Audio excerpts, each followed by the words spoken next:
In the last 24 hours, we won a war. We broke the left. They are seething and they are crying. Muslims are begging to leave the United Kingdom now because apparently it's gotten a little too racist for them. The EU is completely collapsing, and we have some of the worst people on the timeline taking gigantic L's. Lock in, boys and girls, and definitely subscribe. We got a crazy deep dive for you today.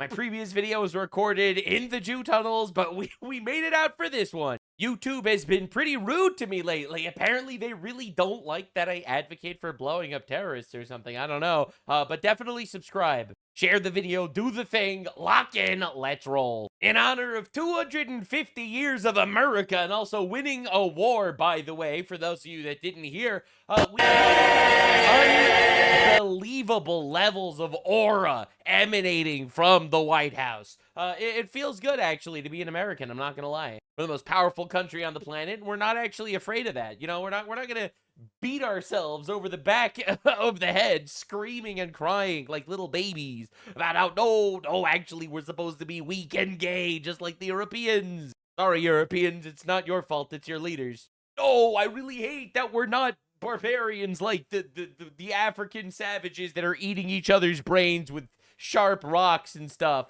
I'm so sorry we're more advanced, that our IQs are like double. I'm so sorry, please. Yeah, we're not doing the self-flagellation anymore. America is strong, and America is proud to be strong. All right, Lamau. So after winning his match in the White House lawn, the UFC fighter John Hokett declares something quite diabolical.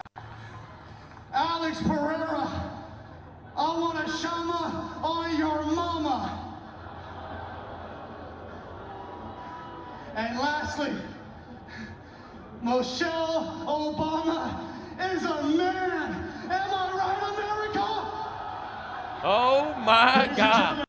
So the left, very mad about this. They think this is incredibly below the belt. See what I did there? They're super mad. The left is like, I can't believe you would do such a thing. You would say this. Listen, man. Listen, dude. After a decade of you calling every single right-wing person some Nazi, fascist, retard who you want to get killed, laughing and celebrating the assassination of Charlie Kirk and praying for Donald Trump to die every day, we actually do not care about your opinions, actually. I know, it's an unshackling thought. Oh no, this is ignorant. Wasn't needed at the time on stage. It created an unnecessary strain on the event. Oh no. Remember to change your tampon before you tweet next time. Now, it's absolutely insane to see the White House in June 2024, you know, celebrating every sin in the Bible, and then June 2025. Absolutely majestic. Unreal. It's almost like we won a war or something. Now, remember, this is what the left was doing in front of the White House June 2020, while all these libtards are crying and screaming that, oh, it's so unprofessional to have, like, a fighting event or something, and to show that we're strong. Being strong is nothing to be proud of. Yeah, you know who believes that? The weak. The weak think that. The strong like being strong. I love how the left is just the anti-American party. It's just a party that absolutely hates America and Americans, wants to replace Americans and destroy America. I mean, that's basically the entire left. Of course, the libs are counter-programming the UFC event in the White House. You know, they're trying to make sure that that the White House doesn't actually get any viewers, obviously. So they decided, you know what, we're gonna counter-program them. Oh, you fascists bound to lose. You're bound to lose. You fascists bound to lose. Yeah, and they are not winning the young men. I'm just saying, I don't want to be that guy, but they're not winning the young men. And I can't possibly figure out why. Truly a mystery. And it's just incredible watching leftoids melt down. It's like, dude, anything that celebrates America, you could be sure that leftists will be mad, because it turns out they just hate America. Look at him, he's so sad.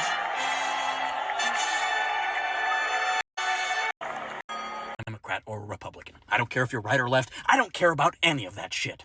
If you think Spoilers, he cares. anything about this is cool or American or manly, I have to assume that much like anybody associated with the planning and the production of this event, all of the sponsors of this event, matter of fact, anybody that's even remotely associated with this event, much like all of them, you are so slow I could time you with a fucking calendar.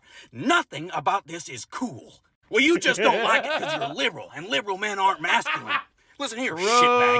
I live every day. I've done boxing and jiu-jitsu on and off for years, and I used to watch the UFC pretty religiously until I realized that 90% of the fighters and a good chunk of the fans are racist, rapists, woman beaters, or right-wing shitbags.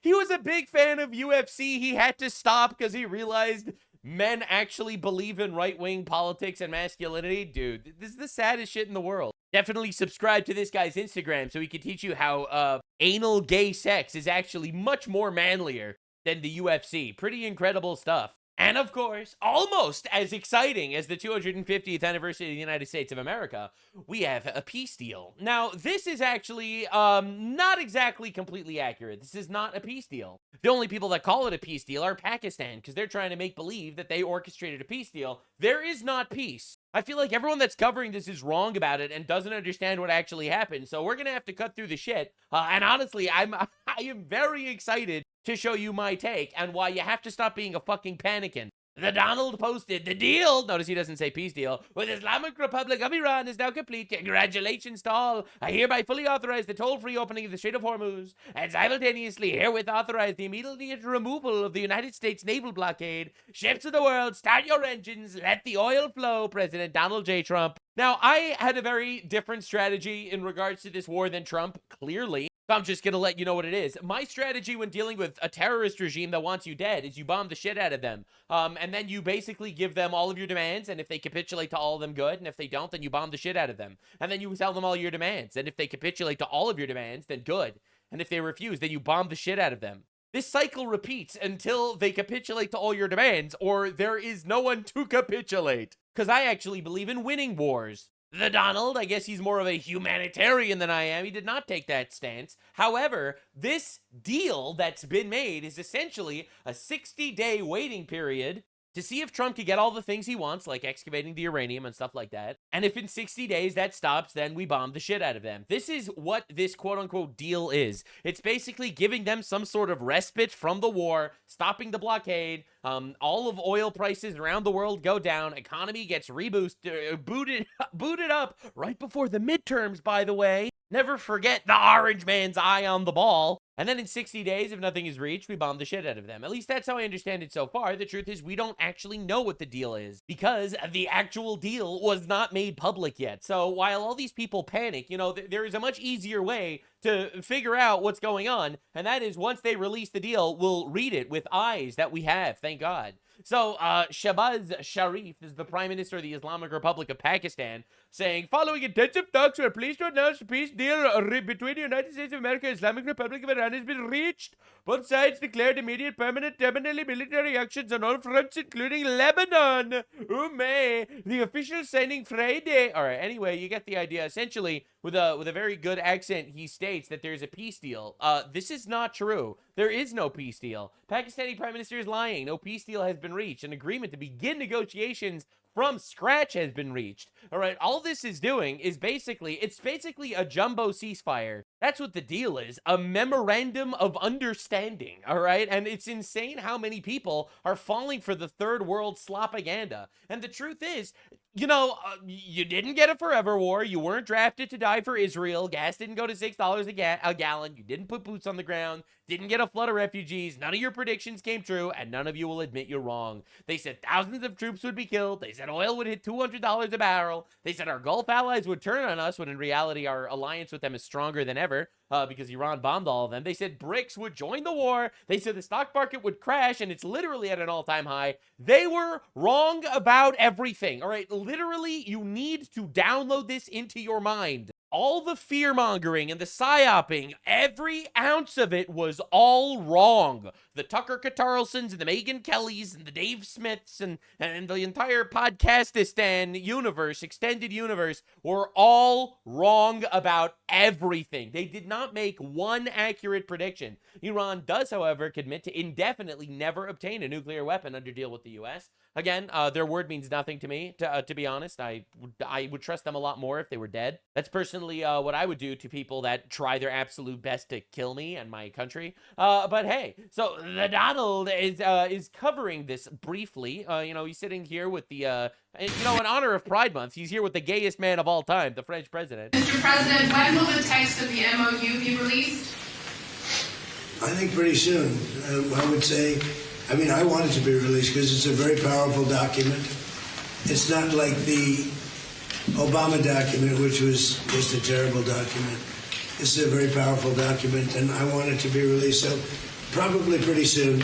I would say sometime after Friday, because the street opens completely. It's open now, but it opens completely. We'll have all the mines knocked out of, for the most part. We have a lot of lanes right now already.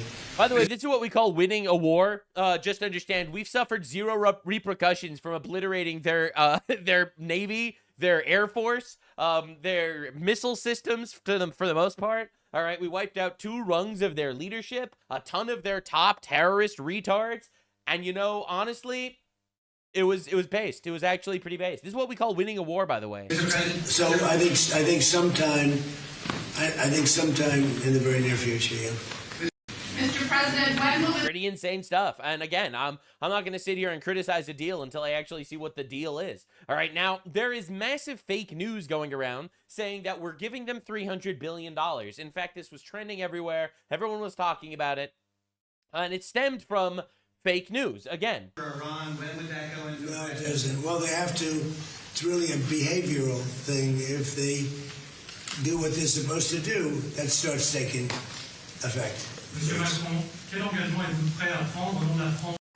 Yeah, so essentially, President Trump confirms Iran not getting a dime, etc., etc. Now, of course, Marjorie Trader Green, who's basically a puppet for Russian state media, she literally has a Russian news show right now, by the way, that plays in Russia, all right? So just understand exactly where the backstabbers are coming from. So she dropped this little thing saying that we're giving $300 billion to Iran.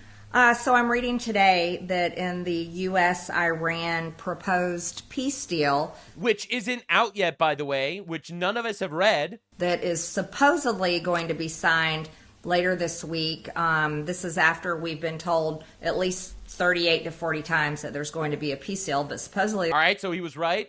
Okay. There's one. Weird. There is an agreement that there will be $300 billion be given to Iran. So that's just a lie. We're not giving any money to Iran. We're lifting sanctions. We're letting them operate in the Strait of Hormuz. That is not the same as giving them $300 billion. It's absolute insanity. All right? Like, these people obviously hate America, because why would you sow this level of chaos and discourse when it's just not true? All right, now understand, the Turks of the world have decided, you know what? We're going to cook. All right, so it's insane watching them do this. All right, so this was a couple weeks ago. The whole world wanted peace. Israel wanted war. Guess who got their way? But the clownfish liars posting as journalists in the U.S. media will say it's a coincidence that Israel got what they wanted again. No! Israel obviously controls this country. People deny that is a joke. All right, now let's see his tweet from today. The best part about this potential deal is that we're cutting Israel out of it. If it was up to them, we would literally never have peace. So wait, so which one is it?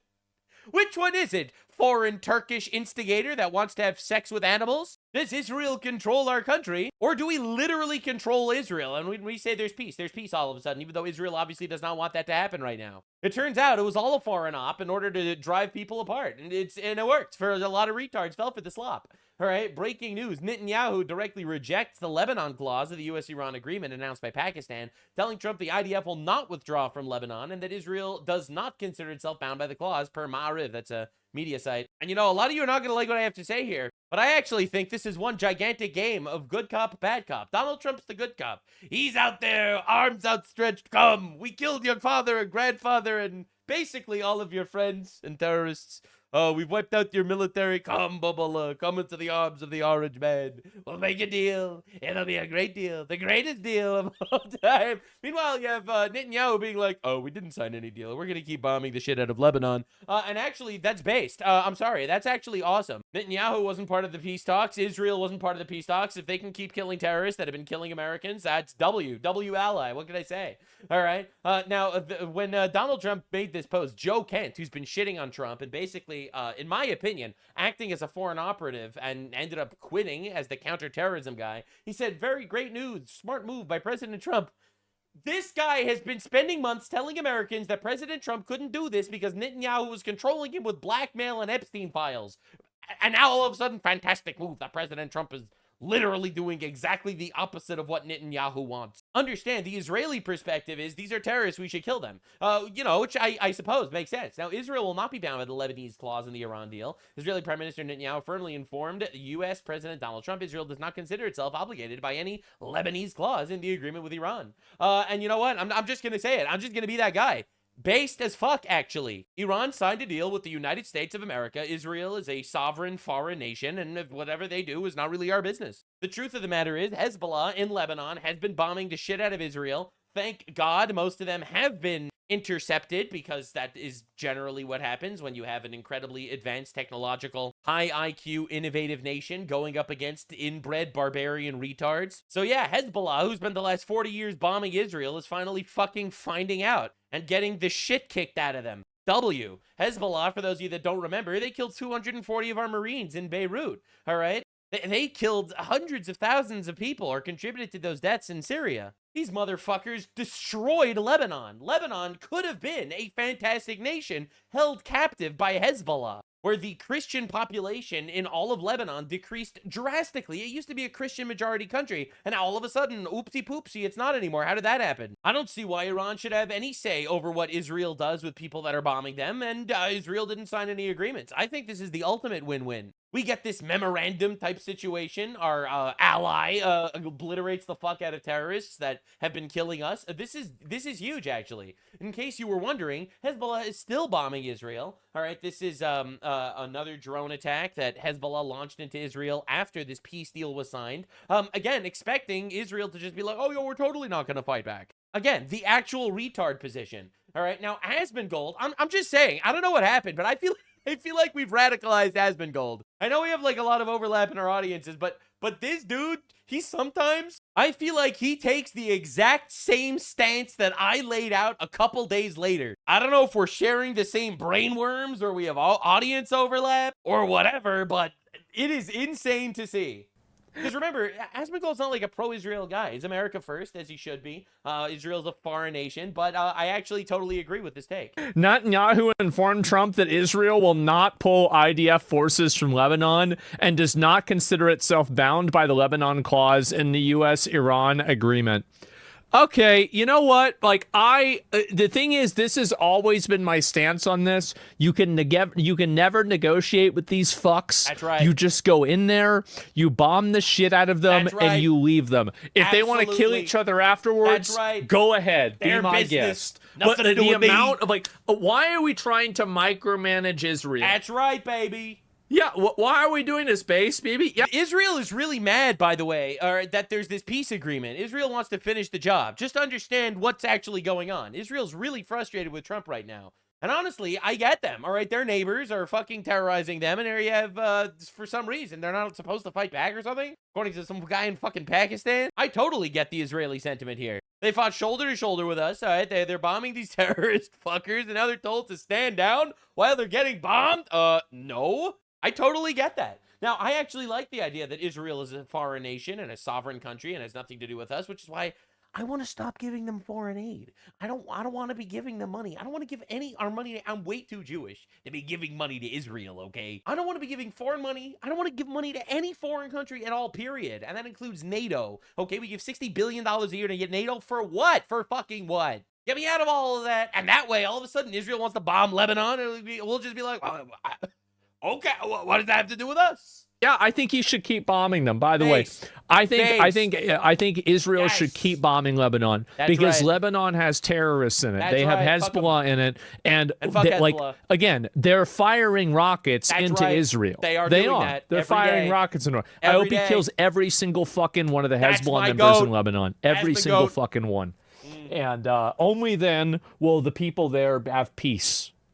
That's good. Yeah, and never negotiate with terrorists. Exactly. That's Lebanon's a right. semi-Western country. It is. It's disappointing that they're being taken over by these freaks. Yeah, it sucks. So, yeah, that's it. Remember the pager attacks? I do. Yeah, that was awesome. APAC funded. Right. Yeah, and, again, Dude, like, that's the actual... I love how every time you say something, and I get the same thing, you say something that Israel does right or whatever, it's like, you must be paid off by the Jews. That's like the third world slopaganda that probably works really, really well if you're like an 85 IQ inbred. It's Israel. Israel's so bad. These people are trying to blow you up too, bro. Like, that's it. And we can't have Lebanon looking at Gaza by the end of this, though. That's not my problem. Like, what they do over in the Middle East, like, whatever they want to blow up, whatever they don't want to blow up, it's not my fucking problem. I don't care. I just don't want to have any terrorists. Listen, the Lebanon government had 40 years to disarm Hezbollah and stop them from firing missiles into Israel. They didn't do that, and unfortunately for the Lebanon government, I guess someone else is going to make the decision on how Hezbollah gets disarmed. I'm sorry. It's like, it's an actually retarded position to hold, to be like, yeah, you should just let the terrorists keep bombing the fuck out of you. I don't understand. You want every country to be England? I'm sorry. That's crazy. Yeah. That's it. That's the only thing that affects me as an American. Like there are no terror cells in the Middle East. Everything else is secondary to that. That's right. So, and that's right. Yes, killing Hezbollah is awesome, actually. Of course, Sneeko had a gigantic crash out over this, being like, no, but Palestine. He's pro-Iran. Okay, Osmongold, I like you, bro, but you can't be pro-Iran war and then complain about immigrants. What is going to happen? Of course you can. Of course you can. Yes, you could blow up terrorists that want you dead, and you do not have to open your borders to infinite retards. All right, this is the brown clown position. Because you kill terrorists, now you have to open your borders to 1 million retards. No, actually, you don't have to do that at all. I have zero moral obligation to open my borders to retards, but you made their country unlivable. They shouldn't have been terrorists then. Not my problem. Right, and he keeps crying about this for like the next 5 minutes. When Trump is threatening to wipe an entire civilization, where did he do that, or did he get them to sign a deal because of the threat? Where are the people gonna go? Unless you not my problem, not my issue. Want them to all be nuked.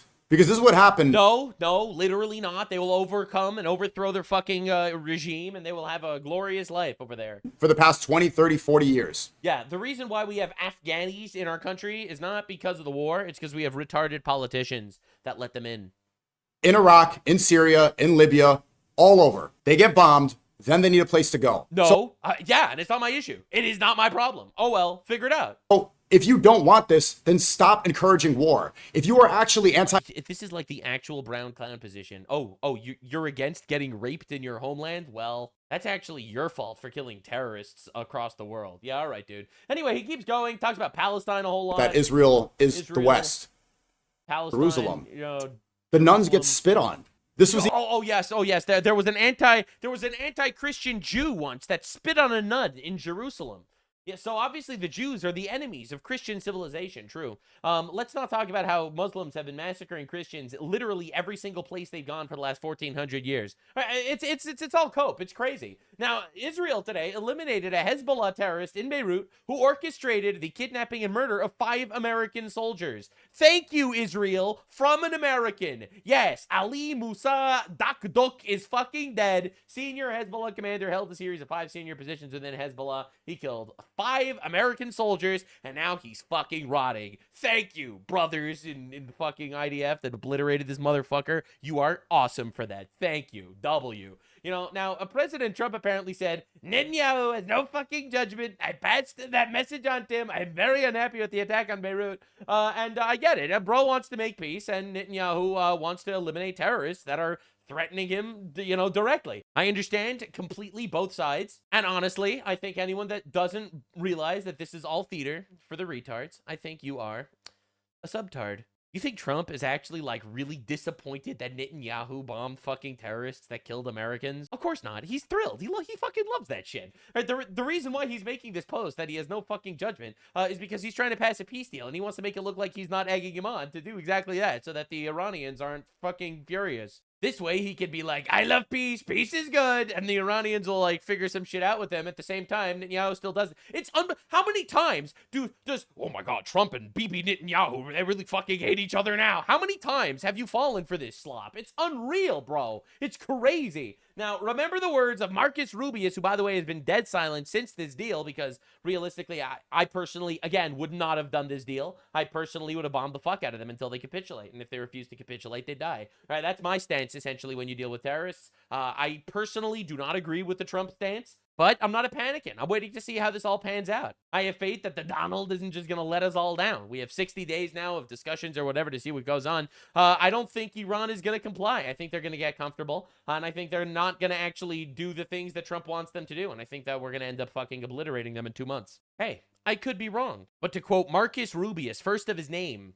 If you fire at a U.S. Navy ship, what are we supposed to do? Say, oh, there's a ceasefire. We're not going to shoot down your drone. That's a stupid question. That's a stupid position to take. That's a stupid position. Of course we fired back at them. They were shooting at us. Yeah. That's what I would expect to do. Yeah. Only stupid countries don't shoot back when you're shot at. Only stupid countries don't shoot back when you're shot at. Godspeed, Israel. Keep fucking blowing up Hezbollah. You didn't sign no deals. You're a sovereign country. Meanwhile, we'll play the good cop, and hopefully Iran will give us all the things we want. If we get all those things that we want, great. If we don't, we kill them. It's honestly pretty awesome. Now, Myron, of course, all right, he has a lot to say. And I think it's really important to hear the geopolitical takes from this guy. Dude, the whole Ukraine... He had like a 4-hour video on me screaming about how I have a secret agenda to bring red cows to Israel to destroy Al-Aqsa Mosque and create the third temple. So I'm really curious to hear what he has to say. ...is a fucking waste of money, dude. I don't even know why we bothered. Let's be honest here, man. Ukraine is a fake country. But Palestine, on the other hand, the country that never existed, now that's important. Bro, brown clownery actually through the roof everywhere. Don't fall for the slopaganda. Now, in England, things are getting really hairy. Really, really hairy. All right, so understand this is just a Sudanese asylum seeker trying to find a better place. And this over here, this is a terrorist. That's why he needed to go to jail. He was just arrested again for saying that he doesn't like getting beheaded in public. Now, most people think that getting beheaded in public is actually not a good thing. But if you believe that too loudly, you might go to jail in England. So, the Donald posted this one. Sadly, if you import people from the third world countries, you are quickly to become a third world country, and there's not a thing you can do about it. Make America great again. MAGA, which also stands for Make Africans Go Away. Little known fact. But the truth of the matter is, a country is its people. Its people is its culture. And if you are going to import third worlders, you're going to become a third world country, obviously. So Keir Starmer decides this is how he's going to respond by banning social media for people under 16, because hey, he doesn't really care if people get beheaded in the street, but he really does seem to care if people know that people are getting beheaded in the street. Every parent wants the best for their kids. Okay, so let the parents raise the kids. And that's what being a parent means. Okay, so let the parents parent. And for me, for my 2 kids, poor kids, all I've ever wanted, hand on heart, they're probably gay, is for them to be safe and for them to be happy. So therefore, we're going to continue importing rapists. And the rest. Wow, my is up guy. to them. But you know, I think back to when I was growing up, and I have to say, I think we had it easier. These days, kids have to find their feet in a world that changes so quickly, where technology intrudes into every area of their lives. Okay. And we know that harms them. The response from parents in the consultation has been absolutely clear. Okay, so let parents parent. Thousands of parents say their children are addicted to social media. So let their parents not buy them phones. It can leave them trapped in a cycle of endless scrolling that displaces play, sleep, and time with the family. So let their parents not buy them phones. It can harm their mental health. And frankly, parents need our support on this. Pro-brown rapists, anti-knowing about brown rapists. That is why today, the government has decided to ban social media access for children under 16. Like an actual police state, by the way. Right, understand, 16-year-olds can vote in England, all right? We want you to be able to vote, but we don't actually want you to be able to do any of your own research into the things you're voting for. Interesting. I love how every leftist policy is just a way to illegally funnel voters to vote for leftists. Big step for our country. Now, it's not an easy thing to do. I'll be honest about that. It's not easy. We haven't rushed into it. To push the We've police looked state. carefully at the evidence. That's right. And we'll have to adapt. We will arrest the YouTubers, and we will prevent the people from watching YouTube, and we will tell them that butt sex is awesome, actually. Adapt our approach as technology changes. Learn from other countries which are taking similar steps. Yes, like France. And it's fair to say Great that this country, decision has been resisted, No and shit. it will face resistance No shit. from some of the most powerful companies in the world. Ah, the companies, they're against it. But we will take them on, So brave. and we will win. So brave. Because the need yeah. for action could not be any clearer. Yeah, this is... Social media is making our children unhappy and unsafe. Oh, shit. And as a parent, as much as a prime minister, I just can't let that go on anymore. I love how this guy is just the de facto dad of every child in England right now, it seems. You know, a community, you know, the UK government's careful review of the research showed a small correlation between children's use of social media and well-being. No evidence of a causal effect. Again, it's like, no evidence of anything, but yes, this will stop people from voting against you, I guess, because this will open people's eyes to what's going on in the country. Like, no one's falling for this. Everyone knows exactly why this is happening. This is happening to control people. Duh. Dude, you whipped your MPs to vote against the national inquiry into Pakistani rape gangs. Your government also placed unvetted men in hotels near schools. You don't care about protecting children. This is a political move for digital ID. Obviously. Welcome to the police state of the UK. All right. Now, breaking, UK police just arrested a crying 5-year-old boy while taking away his father. That's right. Starmer's police are dragging the terrified child into a car because the father is far right.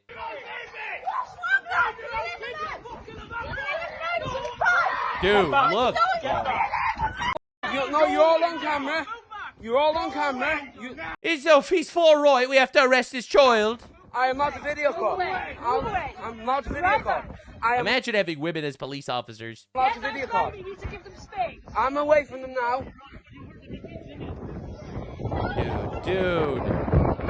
Dude, look at that. You're all on video call. This is insane. Like, this is actually crazy. Bro, what are we doing here? What the fuck is this? All right, POV, you're a 5-year-old white boy in the UK. That's right, baby. That's right, baby. It's bad. It's bad. Now, of course, in Ireland, they're fighting against racism. The leftists, they're freeing Palestine. All right, so this is freeing Palestine, one day at a time, I suppose. Now, again, understand what this riot and this protest is for. An immigrant tried to cut the head off a native in Belfast, and the left reacts by dancing to free Palestine and against the far right. Like lambs to the slaughter, the chickens for KFC keep going. Now, I think this is one of the craziest clips ever. Sneeko once again proves he is an actual civilizational enemy. All right, it's insane. So this is him talking to a white guy about Henry Novak. You know, the guy that was stabbed by a migrant 5 times and he died bleeding out on the sidewalk in handcuffs. All right, so this is him talking about it. And this is insane. You know, there are facts that are kind of hard to ignore in England, like over the last 10 years, rapes have gone up over 1,000%, which can't be ignored. The thing in Belfast that happened recently with the beheading in the street, you hear about that? Yeah, there was a Sikh guy. That was horrible. I saw they started... Wrong! The beheading in Belfast was not a Sikh, it was a Muslim from Sudan. Liar. Like, it's unbelievable how just easily he lies. Burning down houses afterwards. Right, and there is 2-tier police. Yeah, that was not a Sikh, by the way. That was a Muslim. That was a Muslim from Sudan that tried to behead a deaf guy. Over there, so, you know, if the police are called to a scene and you were white as opposed to I saw that he was stabbed and they didn't put him in the ambulance. Right. They handcuffed him when he was bleeding out. It was horrible. Right. So what do you do about that? Like, I don't know what to do about that. That's a problem. I don't think there's solutions for those. I think a lot of those... There is no solution. There is no solution. You just... Listen, man, a couple of white guys are just going to need to get stabbed and bleed out on the street. Listen, there's no solution. We just need to have the Sikhs with their fucking kirpan knives, and we are going to just need to have some barbarian Muslims in the country. That's what you got to do, man. That's just the way it is. Those crimes are amplified to make people more hateful. Crimes are amplified, that's right. Did you know that? What have we been doing? Did you know that 6.5% of the population, Pakistani Muslims, that statistic includes women and children, by the way, are 85% of the gang rapes? That's just something you got to live with, man. Those crimes just get amplified, dude. Yeah, 250,000 white girls getting raped, bro. You're just amplifying it, all right? It's just social media. It's the Zionists tricking you. I think it's like the inverse George Floyd effect, where everybody's inside for quarantine, and then everybody, the entire population, looks at this one video and goes out and protests. Yeah. Everybody broke quarantine to loot over George Floyd. Why hasn't anybody protested over... He supported the riots, the Black Lives Matter riots in 2020, by the way. ...for the Epstein files not being released. It's because these are coordinated, these are pushed specifically to push outrage and keep people controlled. Right. You know, if you divide, you can conquer. Ah, yes. It's just, you know, whatever. You just gonna have white guys getting stabbed and arrested while bleeding out on the sidewalk. Listen, man, there's no solutions for those, actually. Yeah, there's nothing I could think of that would possibly stop migrants from stabbing and raping white people. Civilizational enemy. Holy shit, it's actually crazy. Now, Muslims are really tired. And by tired, I mean they feel not safe now. They feel not safe because white people don't like getting beheaded. All right, so we got to see the crash outs. Islamic scholar urges UK Muslims to leave after Belfast. No! Make sure to take your family. Yeah, so Jake Monroe, he's been on top of all this. Fast Friend of riots. mine. You don't say. The 40-second video emerged days after Sudanese man allegedly stabbed a Belfast. What is this allegedly shit? It's on camera. Here's the scholar in question. Scholar. Hilarious. Other option but to leave the UK and move to a Muslim country now, because your sisters, your mother, your wife, she's unsafe when she's going outside. Your mother, your sister, your wife is wearing the hijab, she wears the niqab, she wears abaya. Wait. He's not making the argument I think he's making here, is he? There is a risk she will get attacked. You can't be with her always. And imagine feeling uncomfortable every single time. Is he scared that white people are raping Muslims? No. You've got to be fucking kidding me. There is no way. Dude, these people are actually retarded. Someone leaves the house. Yeah, imagine that. You know, it's honestly insane watching Muslims play victim. I don't know what it is. I don't know if it's like part of the religion or something. Muslims start war. Muslims lose war. Muslims cry genocide. Many such cases every single time. I don't even know what to say. They're crying about being victims of white people in the UK. So why are you there? Imagine feeling comfortable every time you leave the house. Imagine that. Jesus Christ. The lack of self-awareness. Like, you cannot live comfortably knowing your family isn't safe. So yeah, let's go back to Baghdad where it's safe for women and stuff. No, it's okay because they put hijab on little girl. She's 4 years old. She start getting attractive at 4 years old. We put hijab on her. No more attractive because she walking carpet now. I'm curious. Why do they wear the hijabs in the first place? Hi, hello. Why do they wear the hijabs in the first place? What do you do to women who remove the hijab and stuff? What happens? You know? Can someone chat? Hello? Chat. What happens? 5 years ago, it was like, come on, you should try to leave the UK, make hijrah, Muslim lands. You know, 3 years ago, you should try. Now, it's like, you need to. It's so amazing that he's practically shown you in the last 5 years how things have become worse and worse. And only Allah knows how bad it's actually going to become. Like, you guys need to start planning for your get out. Yo, W, let's go. Are you gonna miss him? Make life uncomfortable for these people and they leave? Damn, that's crazy. Hey guys, you gonna miss him? Chat, would you miss him? Would you miss these black ghosts floating through your streets? Nah, you wouldn't miss them, would you? Oh, what would the UK do with all this cultural enrichment? What would we possibly do? For a Muslim, you have no other option but to leave the UK and move to a Muslim country now, because your sisters, your mother, your wife, she's unsafe when she's going outside. That is the funniest thing I've ever heard in my life. Women are not safe in England, so they have to go back to Muslim countries. Isn't that insane? What an insane thing to say. Again, I feel like so many people, especially people that aren't like religious minded, do not understand what Islam does to you. You're gonna call me Islamophobic for this one, but I'm gonna hit you with a truth nuke. When Muslims call their religion the religion of peace, they actually mean it. I know, like, it's a meme because it's like, you know, Muslims have done like, you know, every terrorist attack. 99% of terrorist attacks since 9/11 were Muslims. I think they've done like 65,000 separate terrorist attacks since 9/11. They constantly talk about jihad. They glaze that shit. They love it. And the truth is, they still believe that they're a religion of peace because they believe that true peace is when you're a Muslim. So therefore, everyone that's not a Muslim should either convert to Islam or die, and then everyone will be at peace. They really believe they're a religion of peace. You don't realize how mind-fucked you have to be to actually really believe that you should be suicide bombing people for peaceful purposes only. Like, everyone I know, you roll your eyes when they say religion of peace, but they actually mean it because they have a warped understanding of what peace means. absolutely no accountability for what his culture has done to this country whatsoever with that because he thinks he made it better. He thinks it's better now. You know, they didn't rape anyone with the jobs, okay? So it's the women's fault. That is the ideology. You don't understand. They view these people as animals to be subjugated. Not everyone, obviously. I'm not like broadly speaking every Muslim, but the ones that are really religious. English accent. You gotta leave. You gotta go to a Muslim country. You. Yeah, I hate that accent so much. This guy thinks women are gonna be safer in a Muslim country. That is hysterical. Like I said, no accountability whatsoever. He actually believes it, though. I feel like people don't understand. He believes it because he's like, yes, you will be a wife slave existing as a little baby factory under your hijab, and life will be so good for you. And I will beat you every once in a while because that is called under Sharia law. You know, a good husband is one that beats his wife, and it's actually good for her to get beaten by her husband. Unfortunately, in England, women can't even live good lives getting beaten. I'm serious, though. Like, you think it's sarcasm because it sounds so foreign, but it is literally the culture. What for how their culture has gotten them into this situation in the first place. This cancer a religion, this demonic religion where you get to f kids because Allah has allowed it. Idiots. Claims the UK is no longer safe for Muslims. That is so funny. Do you know what? England's no longer safe for the English because of Muslims. Once again, when things get too hot, right? When shit hits the fan, they get to go back home, okay? They get to go back home and get away from what's happening. We don't. They come over, they bring their knives and their inferior culture and their demonic religion and their entitlement. They come over here, they bring that bullshit with them, and then when they start slicing us up and they start ruining our cultures, our society, they start making the streets unsafe, they organize gangs. Do we get to go home? Do we? No. This is our home. They come over here and start flinging shit. Actually, I don't know if you heard, this is stolen land. Actually, that's not true. Every single culture on the planet has their own, like, ethnic homeland, except for white people. I don't know if you got the memo. Actually, white people are not actually ethnic to anywhere. You are always colonizers, wherever you go.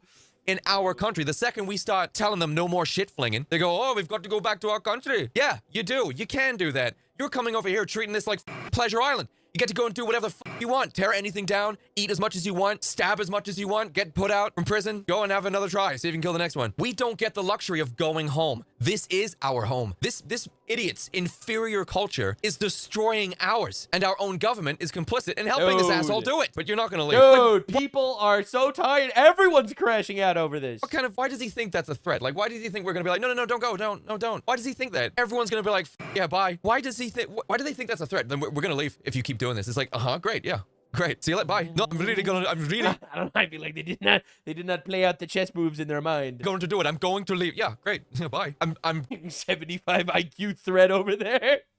Everyone like, no. Stepping out the door. Great. Don't let it hit you on the way out. Here I go. I'm down the street now. Oh, I'm going to the ferry. Yeah, goodbye. See you later. Oh, I'm never coming back. I'll regret it. They'll never see me. We don't know. I really wasn't going to go. How can we make this work? Is there something I can do? I love your benefits. It's so good. Oh, would you look at that? No, you gotta go. No, please don't make me go back to New Delhi. That place is shit. I don't want to go. No, you're going back. You're going back there, fella. What happened to the threats of like, oh, we're gonna leave. We gotta go back to where it's safe. Where it's safe for Muslim. It's safe for Muslim women. Why do you think knowing your family isn't safe? Why do you does this not know why Muslims are here in the first place? Does he not know? Do you think Muslims came here for the weather? Oh, it must have been the beaches. Spare me! It's not safe on the streets. You gotta go back to Muslim country.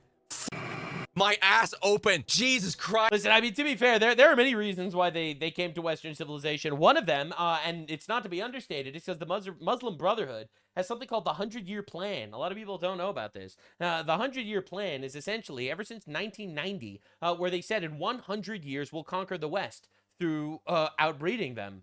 We will conquer the West by the ballot or the bullet. This is literally the Muslim Brotherhood strategy. And essentially, they've taught people that all you need to do is play on the sympathies of white people. Because essentially, Western civilization, based on Christian culture, believes in feeding the poor and opening your home to the needy. Now, obviously, if you actually read the Bible, there's obviously limits to this. You don't let foreign invaders into your country. But this sentiment exists, and in a radical secular culture, these supposedly positive ideals, and they are positive, in a vacuum, are literally utilized and mutilated by the third world, and they do expect people, especially in the West, to infinitely capitulate to them because, oh, we could just manipulate them emotionally. We just say white people bad. We just say colonizer bad. We just say free Palestine. Like, that's a real place. We say, oh, but we came from shithole. It's so bad over there. We're so poor. I had to sell my little daughter, my 6-year-old daughter. I had to sell her as a sex slave to my cousin. This is so sad. And the West is just going to be like, oh, poor baby, please, God, please. I'll pay for your housing and food. So they think that they could still guilt their way through society. They think that they can threaten you. Oh, I'll have to leave if you continue being so mean. And they really think that people will still capitulate. Dude, what they don't realize is that, yes, of course, there is so much charity in the Bible, but there are also warriors, conquerors, fighters, and kings. It is the synthesis of these two that makes the Bible and Word of God perfect and makes Western civilization the greatest civilization known to man. The guilt shit, that's over. Nice, they're low IQ, and they remind you every minute of the day, don't they? Yeah, we went to Muslims migrated in their millions to England because, the food and the beaches were just top notch. They're here because their countries are dog shit, and we don't like dog shit countries and stuff, do we? No, we don't like that at all. We don't like dog shit cultures. And then we get mad and we're like, hey, your culture is shit. What do you talk about, fam? We talk about you. I'm talking about your culture. Stop talking like that. Talk about your culture, it's shit. Your religion is barbaric and shit. Go home. You're here because it's not safe for you there because your culture is and you're trying to do it here, and we're saying off. And now you're the victim. Hell, man. I can't deal with these people, which is why I think they should go. Listen, I'm just saying, they have perfected being the victims. They are actually masters of it. You know, we don't give them enough credit because of the low IQ stuff, but like they are really smart because there's a billion of them, right? And they're all gonna get together to like posts and make this whole hullabaloo and shit, right? And I'm not gonna lie, they've gotten really good at it. They have figured out the entire strategy, all right? Like just look at the Palestine grift, for example, the Gaza situation. You know, they brutally murder and rape and torture Jews at music festivals and in their homes, all right? Literally, for no actual purpose other than being savage, genocidal freaks, all right? Then they fucking find out, they get obliterated, sent back to the Stone Age, and guess what? We are the victims. 1% of our people were killed after we started a genocidal war. No, please free Palestine. My baby can't eat food. And to be fair, they have a lot of experience at losing. It's basically what they do best. They haven't won. Arabs have not won a war since the 1100s. All right, let that sink in. I think they should leave. You know, recently in Brighton, an Afghan migrant, a group of them, a troop, they gang a white British lady and they filmed it while they were laughing at her. Isn't that nice? That's cultural enrichment. Oh, they wouldn't have done that if she was wearing a hijab. But let's remind ourselves about that culturally enriching situation. So I hate that I can type this. So Brighton gang migrant filmed it. Yeah, it's right here. I hate that this is the thing. 3 men: Abdullah Ahmadi, Ibrahim Aishafe, and Karine Al-Dansut were those sound like pretty straight white Christian male names, if you ask me. Convicted at Hove Crown Court of a woman on Brighton Beach in October. The 3 defendants, who were asylum seekers residing in a hotel in the area, dragged their highly 4% of the population, 22% of the prisoners, and that's aside from the government cover-ups, by the way. All right, don't let facts distract you. Intoxicated victim to a secluded area, while 2 of them repeatedly raped her, while Al-Dansut filmed the ordeal on his mobile phone. For some added details, they're laughing in the video, and she's begging them to stop, and they're laughing. There was no riots about this. This is Muslims. He wants to talk about how it's not safe for Muslim women on the streets of the UK anymore. What's this, mate? Welcome to the club. Welcome to the club. Your women aren't safe on the streets of the UK? First time? It's you. You're the unsafe ones. We told you for years to off. Did you listen? No, you didn't. Did you? In this video, these 3 men are laughing while they're this woman, whose life will never be the same, by the way, and they shared this video that they made with all the other migrants in the hotel. And despite this, more migrants came in the next day. This guy wants to talk about their women not being safe on the streets of England anymore. Oh, fella, do I have news for you. They don't complain about the migrant rapes. They don't complain about the stabbings. They don't complain about any of the injustices, the phone thieves that are driving around. They're all ethnic minorities in the context of England. They're not concerned with any of the damage that they've done to our cultures, to our culture. They don't care about the knife crimes. They don't care about sucking off of welfare, about increasing the price of everything because they are just chronic parasites. They don't care about any of that. They're concerned when their own are being attacked because they're not British. The only thing they care about is themselves. They don't care about us. They're not British. I don't give a flying with his passport. Well, yeah, you're not a Muslim. You're an animal. You're just animals, bro. What do you mean? That's what Mehdi Hassan, incredibly popular journalist guy, he literally said that on camera. I don't know how he still has like a career in media. He was on camera talking about how non-Muslims are animals and barbarians and pedophiles. These people only ever complain when they are on the receiving end of their consequences. Yeah. Whenever this woman was how many... Yeah, they start a war, they lose, and they cry. Yeah, that's how it works. That's how it's been working since the 1100s. How have people not figured this out yet? Out and we're like, we don't condone the gang of that white woman. And no, they don't care. No, they never condemn it. They never listen. I always say, where are all the moderate, nice Muslims that call out the radical, not nice Muslims? That's what I always want to know. Like, why do we not have Muslims out there apologizing on behalf of the rapists? I've never seen it once, actually. They don't give a shit. When shit starts getting tough for them, then they care. Then they start talking about how they're the victim and how we should leave and get away from this. They're not. Imagine crying about Palestine when there are women, your neighbors, getting raped. Like, it's shock. It's absolutely mind-boggling, right? It is so removed from, like, our civilizational values. British. They don't care about the British. They provably don't care. It's demonstrable that they don't care. And these people are our mayors. Do you think they care about these cities and towns and villages from the perspective of a British person? Or do you think they just see it as another dumping ground? Not only do they not give a about what their culture is doing to British people, they're not out here on the street. They don't care. They love it. It's what they want. Saying they want to outbreed you and institute Sharia law. This is conquest for them. not condone. Right, you think the Crusades ended, but they don't think so. The Sikh community, the Muslims, we don't condone this. We're on your side, British boy, we're on your side. No, they don't give a fuck. They're not out here showing solidarity with British people, being like, we don't condone the gang rapes that are happening. That's not part of our culture, because it is part of the culture. The only thing they're doing is going out and being like, well, how is this gonna make us luck now? People are they're turning against us, and it's not safe for us now. We don't give a fuck about your safety. What the fuck are you talking about? After everything you've done, you expect us? You know, honestly, I feel like this is just the suppressed rage within every single guy in England. Every white dude in England feels exactly this. It's just bubbling out. It's crazy watching the actual culture shift this much. Do you give a how safe you feel walking down the street? Do I have tattooed on my forehead like I give a every opportunity they get to stand out in the streets and say, we don't condone what these migrants are doing to British people. We just want to live in solidarity and live amongst you. No, they don't say that, do they? They stay quiet. They keep to themselves. And then once they start suffering consequences of staying silence is violence, to use a leftist and silence is violence. Silence is violence. If they're not out here actively denouncing this violence, then they're complicit. They're complicit in this violence. If they're part of it. If they won't stand up and denounce it, then they're part of it. And then as soon as white people start pushing back and be like, do you know what, mate, fuck off. Oh, it's no longer safe on the street. Get the fuck out of here, King Julian. What do you think? We're just gonna be okay with this? Are women unsafe on the streets? Join the club, asshole. It Jesus is Christ. white boy summer chat, for chat, real, quick. real. Hey, look. You see the story here? One of many BT dubs. This is one of many stories. This is not the only story of a group of migrants pack a British girl and filming it and laughing it. This is not the only story about this. How many have there been stories of white men gang a Pakistani chick and filming it? Has there been many? What do you think? Have you heard of it? I don't think there's for real. been Do you remember any. that? Oh, do you remember? Not one. Oh, yeah, that one time. Yeah, I remember that one time. Yeah, it was all over the news. There was a group of nice white fellas gang a Pakistani girl, and they filmed it and they uploaded it and they were laughing and stuff. Yeah, I remember that. No, you don't. It never happened. Could you imagine the violent retribution that would happen if white people went over to their countries and started creating gangs that specifically the crazy thing is, like, colonial British Empire England was infinitely more moral than the migration rape crisis that's happening to Europe.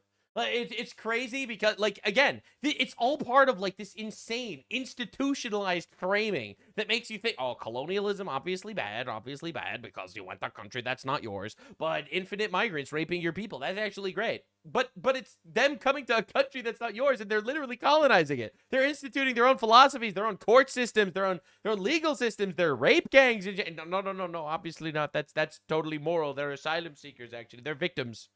They're victims.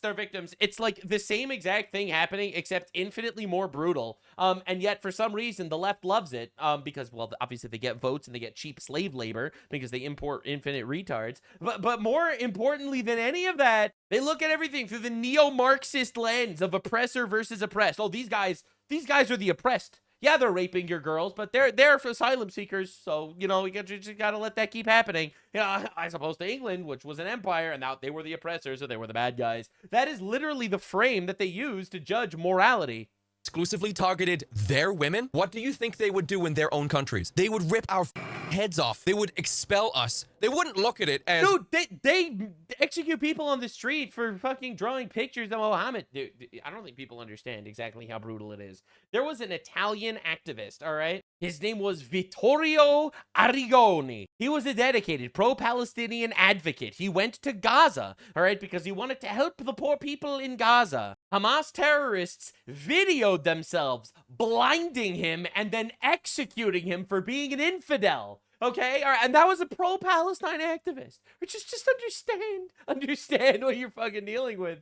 Cultural enrichment. These white people coming here, they're allowed to leave them alone. It's fine. We need the culture. We do. Evidently they do, actually. They wouldn't excuse the gangs, bury the inquiry in order to maintain diversity, in order to quell racial tension in Bangladesh. We must protect these white people in our culture because they're culturally... Yes, I know they're making gangs, but we can't exile them back to the UK. We need the culture. Why are we the only ones that are expected to do that? You're the superpower. And because white people fall for the propaganda, the slopaganda. Obviously not all white people, and mostly not young white men, but white women do. They fall for it. It's an emotional manipulation technique, and it works. Heartbreakingly, it works.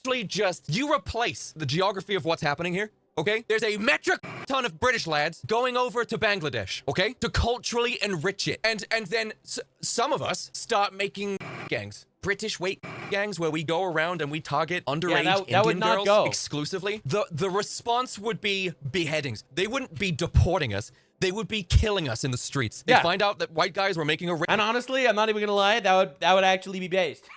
And we should do it. I'm sorry. We should morally deport them. Okay, we should deport them. I will not state any more opinions on this matter. We should take them gently and politely place them in I don't give a fuckistan gang in Bangladesh, and then they would kill us all. Well, we tried it, but you know, they had to go ahead and make a gang. We had to kill a lot of them. They defend it, and then leftists in the UK would be like, well, yeah, they have to. That's right. So why the fuck are we expected to tolerate this? I don't understand. Because it's their culture. What do you mean? All cultures are equal. That's the leftist fucking virtue signal slop, right? All cultures are equal. And it's their culture to make rape gangs, so you can't criticize it because it's beautiful. All of this shit is not in mainstream media. They don't report on it. They don't tell you about it. In fact, because of social media, because that's why they're banning social media. X being bought by a South African trillionaire. Incidentally, there was only ever going to be one trillionaire in the world, and he was going to be white, okay? There was also only going to be a person this rich from South Africa, and he was going to be white. Let's get real here. Because of social media, because of X, and because Elon Musk bought it and removed and fired all of the woke leftist DEI censorship teams. He fired like 75% of the Twitter team? Was it 75% of the team he fired? And the majority of this team was dedicated to just censoring right-wing nationalism. He fired the entire team. He removed the restrictions. Kind of. You still can't criticize Jews too much on there. Shocker. But they don't control everything, guys. It's a conspiracy theory. They don't control everything. Because we're able to go on X and see what the world actually is doing, the UK government is doing everything it can to stop that from happening. Oh yeah, they're trying to crack down on X so that we don't notice what's happening. Because they are far more concerned that we're noticing what's happening than the things that are happening. Bro, true. He's just completely right about that. There is no lie detected. I would like to end this with, I'm so sorry that you all have to leave. This is so sad. Hope things work out for you there. Make yourself a glorious civilization in the sand. So sad to see you. Go. So sad to see you. Go. What? Well, I said so sad to see you go. I'm the good guy. So apparently Belgium is in shambles as well. And the far-right white supremacist Nazis do not like getting beheaded in public, it seems. I love how far-right white supremacist Nazis are like average dude from the 90s. But after infinite propaganda, all of a sudden it's considered evil and horrible and hateful to not want to get brutally murdered and beheaded and stuff. Do you not want your daughter to get graped by a migrant? You're probably a Nazi. So lock in, boys and girls. Tyler Oliveira went to Belgium, and apparently it's an absolute hellhole over there. And the media is just clamping down on everything. All right, you're not allowed to post on social media in any of these Euro cuck nations because that's hate speech or something, and therefore worse than raping kids. I guess that's where we're going here. I suppose that's where it falls on the hierarchy of things. I suppose. So hey, as an American, I'm gonna talk about it. This is Brussels, Belgium, the capital. Brussels, Belgium, where Crusaders fought and died so their descendants could get raped by the Third World. European Union, where over 70... It all makes sense. The European Union, the epicenter of gay. 5% of the residents here are either foreigners without citizenship, foreigners with citizenship, or the children of these foreigners, rapidly turning real... What do you mean foreigners with citizenship? They have a piece of paper which magically makes them just as Belgian-like as anyone else. Belgians into a minority in their own capital city. And if you commit the crime of noticing the problems these new Belgians bring to the city, you might just go to jail. They raided me, they took me out of bed, they came into my private home, they stole all of my devices, so this is really a form of state terror. So I met up with Dream. I mean, it's literally fascism. The EU is literally fascist. I mean, not even exaggerating here. They woke too close to the sun. They really did. You know, first, of course, they have to be environmentalists. So they stop all sort of digging for oil, fracking, nuclear power. Right? They shut all that down because of the environment. Now their economy is absolute ass. Their birth rates plummeted because they mind raped their entire culture to think that actually it's better to be girl bosses than have children. And then to replace all that, they want to import infinite savages from 67 IQ average countries in the third world. It is an absolute evil, demonic plot that the left wants to use to obtain power forever. Now, I take it a step further. I think it's because they hate God, and they know the Western civilization is founded on Christianity, and therefore they want to destroy that. That's my personal take. But even if you don't want to get to that point, you have to acknowledge how hilarious it is that every evil thing happens to be going against God. It's a coincidence, right? Van Langenhoven, a Flemish nationalist on trial for hate speech after stating the consequences. How could you be on trial for hate speech? Bro, it's words, bro. It's words. These people suck. Of mass migration. The Great Replacement is replacing the natives of Europe by people and cultures. It's just a theory, guys. And identities. It's happening, but it's just a theory. Completely foreign, and most of the time even hostile to Europe. Men are very horny here, mostly immigrants. It's nice to have people from everywhere that bring their food and everything. I don't want to live in a country where there's Pakistanis delivering goy slob everywhere. That's just not the future that I want for my children. If we want to, we can send back home millions within a matter of days or weeks. Let me show you the benefits of. I love it. He's like, I don't want to be living in a place with Pakistani sentence. Brussels' increasingly diverse population right outside of a major. You're racist if you don't want your children to get raped. Don't forget. Train station overrun with drug dealers, violent crime, and prostitution. Oh, there it is. That's Brussels, baby. The heart of the EU. These are the people that are morally grandstanding and waggling their finger at us every 2 days. Locals, what are your thoughts on this behavior? Yeah, instantly, the glass is broken. Okay, so right outside the train station, things get instantly a little shicey. You want to say hi? What's up? How you doing? Where are you from? Algeria. How was Algeria? Sí, bueno, Algeria. ¿Qué es tu opinión de Europa, Belgium? hijo de puta. ¿Qué? Europa, hijo de puta. Las putas Puta de mierda. ¿Aquí? Sí, Algeria, sí. Ay, sí, ay, ay. Belgica, sí, Cardino. ¿Gorditas? Okay, respect, gracias. Okay, nice fellas, I think. Yo. Huh? What does he say? What's Paja? Paja, contact Instagram. YouTube. No Instagram. You want to say what's up? Say what's up. Tyler. Good to meet you. Yeah. No problem. See my face. Okay, good. I talk Okay, where you from? Tell me. We're in Africa. I've never been. This is getting scary, man. They're mobbing him. It's good. Relax. Come with me. Walk with me. Come. How are you? Let's start. Let's walk down. Keep in mind, we literally just walked out the train station. Good people respect. Why is everything so tense? Different, no? Why is everything so tense? No, this is my life. It's prostitution. You not talk to me. No, I want to talk to you. You where from? Texas, USA. I come from Europe long time. I see. And my life is good. My people, my everything, my people. Respect. We have to good. No have a problem. Thank you for you. Okay. So much. All right, we're gonna go this way or that way? You can. Hey, good to meet you. Okay. We just walked out of the ladies over here are selling the services. They obviously don't want to be filmed. It's legal, yeah. Where are we? Do we know? What is the name? No camera. What did we need? No camera. We make the rules here. This our country now. No one is illegal on stolen land. Just walking around talking. Yeah, you walk around talking. This our country now. Okay. No problem. Not you. We're walking. You're beautiful. We love you. You're beautiful. Yo, we walked into a war zone just now. I'm gonna be real. You're probably thinking, Tyler, this is a no-go zone. The rest of Brussels can't be this bad, right? That's what I was thinking. Most Brussels neighborhoods are quite okay, but as you can see... So here's some guys screaming behind us. Yeah, and the people in front of us as well are quite shady, but this is a dangerous square if you come here at the worst, at the bad timing. I just threw a beer. Who threw it? The birds? The birds threw it. Well, you're famous on TikTok, man. Am I? Great to meet you. How are you? Where are you from? I'm good. I'm Brazilian, man. From Rio. Rio. Shout out Rio de Janeiro. This is one big melting pot right here. It is. And does everyone get along here? Those depends on the days, you know. It depends on the rainy days. And I noticed the birds threw a can of, another bird threw an energy drink at us. That is not that I didn't see coming. Did you see that? Yeah, I saw the energy drink. So was it that guy? Yeah, I don't know if it was that guy, but I didn't see it coming. Since when did the birds start throwing energy drinks at us? No, that we didn't see that. I'm sorry, man. Maybe he thinks he's a cop or something. Who? Yeah, maybe Who? he thinks Who threw it? Do we know? No, I didn't see where it's. And if he is, hello, then we can have these Africans just throwing shit at them because they might be cops? What is this? Most squares in the neighborhood here used to be very nice, but in the past, let's say 20 years, a lot has changed in What happened? Brussels. What changed? Definitely since 2015. Yeah.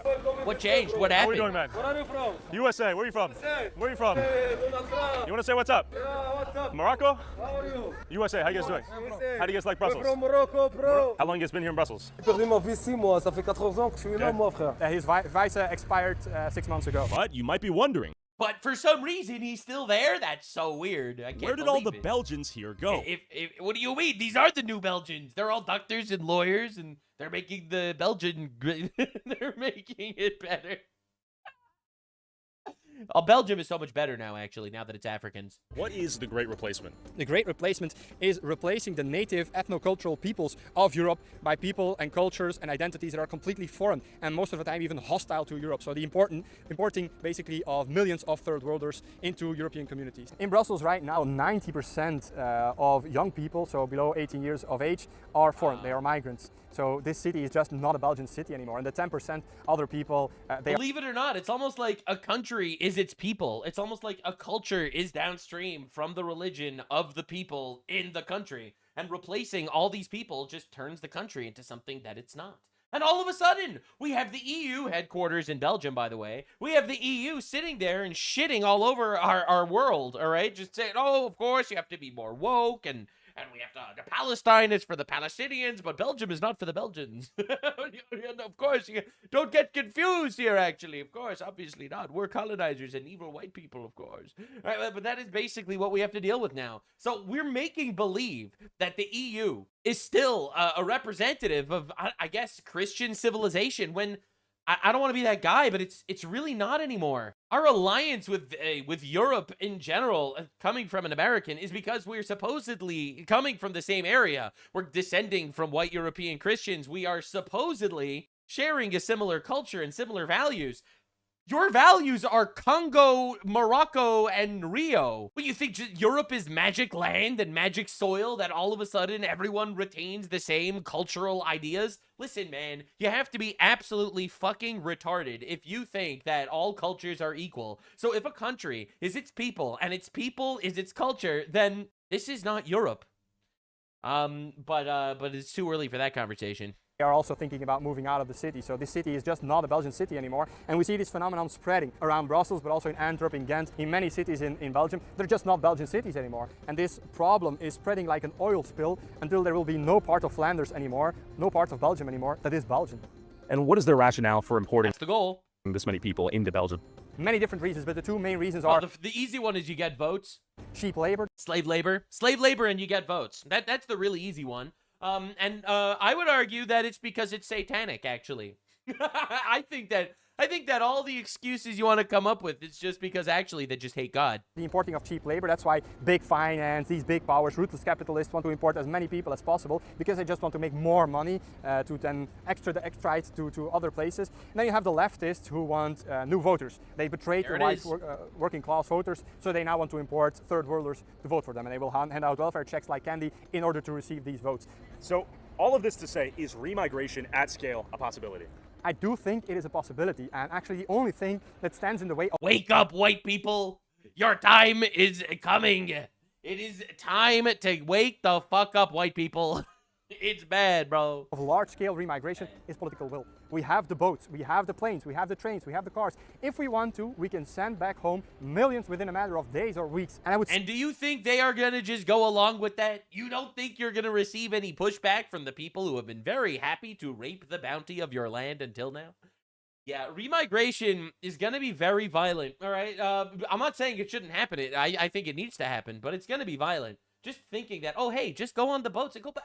Wait, you guys love Algeria. Why don't you go back? No, Algeria, shithole. We don't want to go. Say, even if the possibility is so small that it's near impossible, it is still our duty to try to do this, because the alternative is horrible. How old were you when you committed the crime of hate speech? When I was in my early 20s as a student, and I also founded the political youth movement Schild en Vriend. Thank God, dude. I don't say it enough. God bless America. Thank God for this glorious nation where we have freedom of speech. These fucking retards in Europe think they're actually living free lives. But if they think the wrong thoughts, they go to the gulag. Oh my God. Which rapidly became the biggest and most important political youth movement in the country. Yes. Who was charged with the crime? I was charged with the crime along with 6 other activists, members of these group chats. We were convicted to a prison sentence even for memes in a private group chat. And I have to say, memes that I myself did not share, did not make, and did not even see. Because at the time, Dries was really one of the only loud voices speaking out. Oh shit, a meme? Put this man in the gulag! Yeah, that's right. Now they're gonna sit here and talk about how America is actually fascist under Donald Trump. Okay. against the rapid Never trust the words that come out of these people's mouths. importation of foreigners into Belgium. We hebben inderdaad massale remigratie nodig. Saving Western civilization, of saving European culture. Well, there is nothing more important than that. So, 8 years later, let's go visit a neighborhood gifted with the very diversity Dries was fighting against. Go speak to the new face of Brussels. How are you? YouTuber. Where are you from, man? How are you? I'm from Syria. Syria. How do you like Belgium? Visa. Visa. Yeah. Work visa. Yeah, student. Students work here in Belgium. Students part of the scam, by the way. If you pay attention, you'll have these people that are like, oh, I've been an undergrad student for the last 27 years. I'm on a student visa. And it's like, okay, Mr. Al-Qaeda, go back home. Okay, dude. What work do you want to do? Chauffeur. Chauffeur. Okay. Ah, yes, student visa. Student visa to become an Uber driver? Are you serious? Bro, it is crazy how obvious the grift is. ID card. I don't want to. Yeah. And now that the war is over in Syria, are you not looking to return to Syria? Assad. Yeah. Assad is gone now. Yeah, Assad's gone. Need apartment.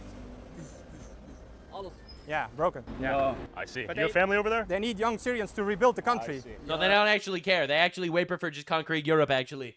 I mean, according to these guys, the Crusades didn't end. Right? Only Christians think the Crusades ended. In Belgium, 5 years, 6 years, long work after Syria. So eventually you want to go back, yeah. Make some money here in Belgium, bring it back to Syria? Yeah, okay. Money. Syria needs its young men to rebuild the country. It also needs Belgian dollars, apparently. Euros. And what is your favorite part of Brussels? Person here needs food.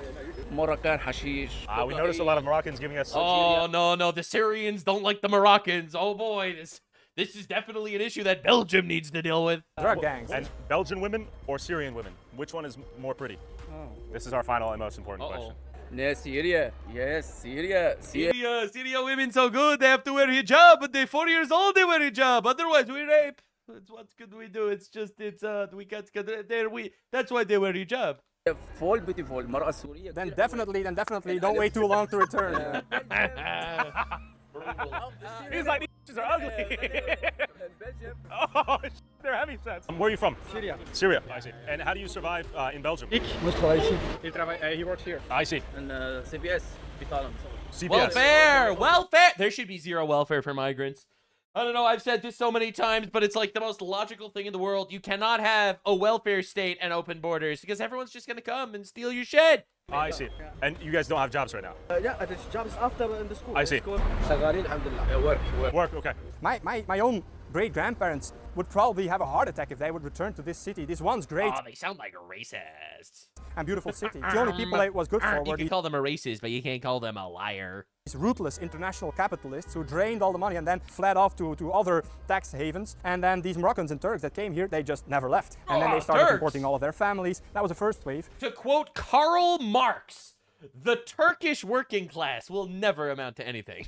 And then the second wave has a massive import of people I didn't say it. That's what Karl Marx said. All over the world. Sometimes for cheap labor, but many times as well, fake refugees, fake asylum seekers. How does this end? How do you escape the doom loop? Well, mass remigration is the only peaceful solution we have left. And I think we Peaceful in quotes. Have a window of about 10 years to still enact this because in Brussels, for example, about 90% of the youth is foreign. They are. I don't think people realize, but in 10 years, you're going to just not be able to win elections anymore. You just won't have the manpower to win elections, to actually do this shit democratically. Right? In 50 years, like, white people will be a minority in Europe. Migrants. So once these people get... These Moroccan guys or whatever that are coming in, they're all having 7 children. Right? And the birth rate is 1.5 per woman in most of Europe. Like, I don't think people realize how bad it is. Of age and are able to vote, there's no way we're ever going to be able to vote for remigration. But if we are able to convince the big cohort of white boomers that are still present in the country to vote... but you can't... we have to convince the white people to vote for this, but also we can't tell them to or it's hate speech and we go to jail. Masterful gambit, European overlords. For remigration, and we still have a shot at solving this in a peaceful way. I'm from Romania. Romania? Yes, I'm in Belgium from 2 years. 2 years. I speak French, Dutch, English. Okay. I tried to find a job. Yeah, how was it?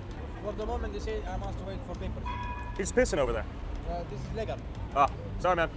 Culture shock. I guess everyone's pissing out here. Holy shit, this is all piss. Yeah, that's all piss. Piss and shit. It's not raining here, we're under a bridge. So I thought it was raining, but turns out it was urine. And mid B-roll collection, my cameraman interrupted this astrophysicist's advance. Oh shit, stop deportation. You mean to tell me that the migrants are against deportation? Wow, I'm really glad that we care about their opinions. Oh, but free Palestine. Palestine is for the Palestinians, but Belgium isn't for the Belgians. Oh, it's just perfect. The theory of relativity. He is walking with his bare foot into piss. Bro, they have to deport this man. Okay, congratulations. Hey, guys. We're doing documentary. Calm down. How are you? My name's Taku. I understand. I said we're walking through the sidewalks. So we come in peace. Good to meet you. And if you want to fight, you'll get a fight. You know that, right? Don't be stupid now, boy. Don't be stupid. Don't be stupid. I'm being serious. We don't have time. Okay, yourself too. Anyways. Tunisian. I see. Oh, nasty. Yuck. That's piss, throwing piss at us. Oh, good. Nasty. Okay, it's milk. Okay, he's got milk splattered. Oh, that's It's way important better. to keep in mind, in these diverse neighborhoods, there's always a ton of phone shops and money transfer stations so they can send the money they make in Belgium back to wherever the hell they're actually from. Money they make, in quotes, because also they get infinite free shit from the government. Western Union? They sell phones as well. Okay, phone shop. I see. It's multi-purpose. Okay, I thought it was phone shop. I think it is a Western Union and a phone shop where you can send money back home after a... You can bring in whatever you've collected and then send it home. I wonder why the economy in Europe is so shit. That's great. You mean to tell me that like so much of the money in Europe is just leaving Europe? Weird. It's hard to be making the daily life and expensive. I see. So I love Pakistan. Pakistan, best country. We love Pakistan. Pakistan's amazing. I come here because Pakistan, you can't make money because place shithole because it's third world country. So I come here, I take money, I give it to glorious Pakistan. the economy's better here, easier to make money. Yeah, that's Do you make enough money to send back home to Pakistan? always. Okay, that's good. I'm supporting my family. Wow. How large is your family in Pakistan? We're 5 brothers and 2 sisters. And Wow. my mom and dad. Yeah. Big family you're supporting. Do you support a family back home? No. Need family Syria. I see. Family's here, I see. Let's go, they're all here. I love how, because, by the way, the Syria war, like, a lot of people like, oh, it's Western power. The Syrian fuckers have been killing each other for a very long time, okay? ISIS was killing Assad, and Assad was killing ISIS, and also they were killing Christians, and Druze, and Owlites, and other minorities in Syria. All right, so to make believe that, oh, the reason why there's some shit happening in Syria is because of Western intervention. Yeah, obviously Western intervention had a part of it, obviously, but these people were barbarians for a very long time. Hezbollah was killing people in Syria. So to be clear, the whole idea that because Syria is a shithole, now all of a sudden I have some sort of moral obligation to give my land to these barbarians is retarded. And obviously not every Syrian is like a bad guy or anything. I'm not making that claim or anything. But statistically, culturally, I don't want to water down our civilization with people that do not share our values. راتب يا دوب يكفي راتب بكفي بس راتب بكفي بس يعني 1500 ايجار بيت 700 فواتير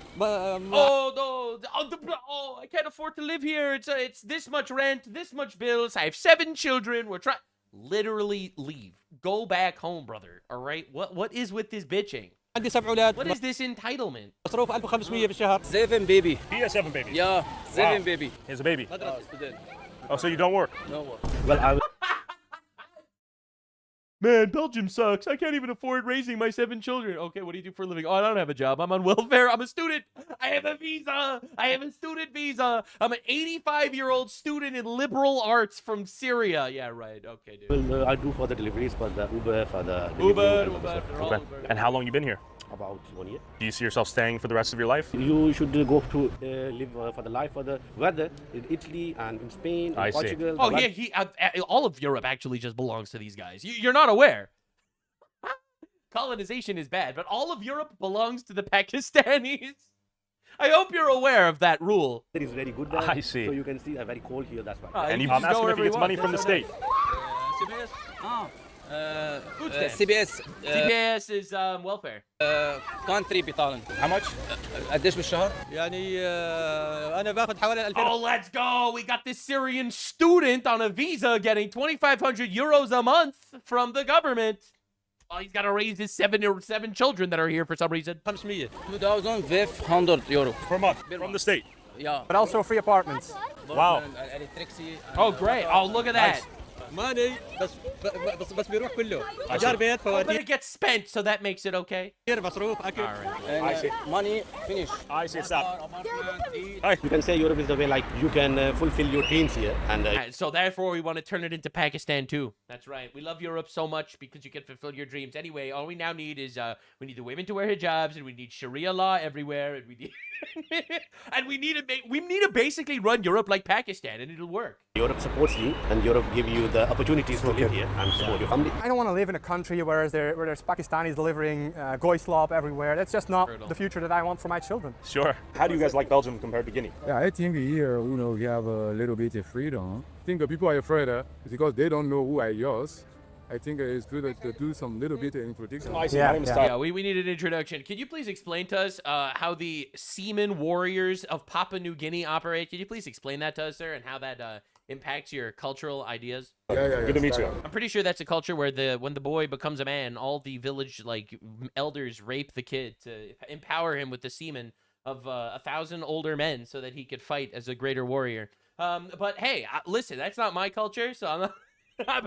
I personally think that's kind of horrible, but hey, whatever. They have a good choice, to come here because everybody knows Brussels or Belgium are the capital of Europe. Yeah. But the problem is Belgium is small, Very tiny. so that they cannot rescue everybody. Yes. Why the fuck does Belgium need to rescue you? Oh my god! What is this entitlement? Why does anyone listen to this shit? Good point. Hi. Belgium's small. They can't rescue everybody. Yes, dude. Why is it Belgium's problem that Papua New Guinea sucks? Okay, you guys want to say what's up? All right. Whoa. And you might be wondering, why is Brussels such an attractive location for migrants entering the EU, and They what get free benefits shit. does Dude, they are pissing everywhere.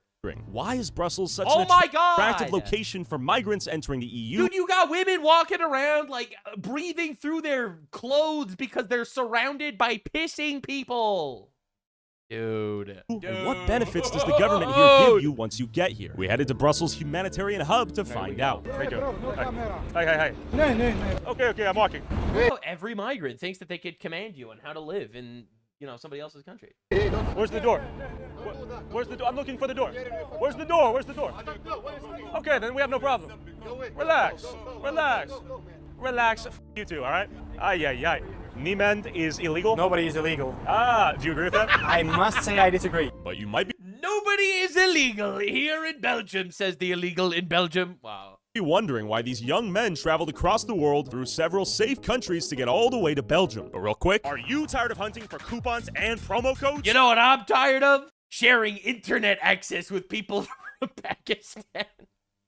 Not everyone from Pakistan, just generically.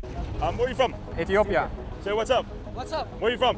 Morocco. I'm from Palestine, but I'm born in Lebanon. Born in Lebanon. Every Palestinian, by the way, is either born in Lebanon or Egypt. You know why? Because there's no such thing as Palestine. It's not a real place. It never existed. So therefore, every time you ask a Palestinian where they're from, they're never from Palestine, because it's not real. All right, let's go. Let's talk about the pretendicide. Yeah. Gambia.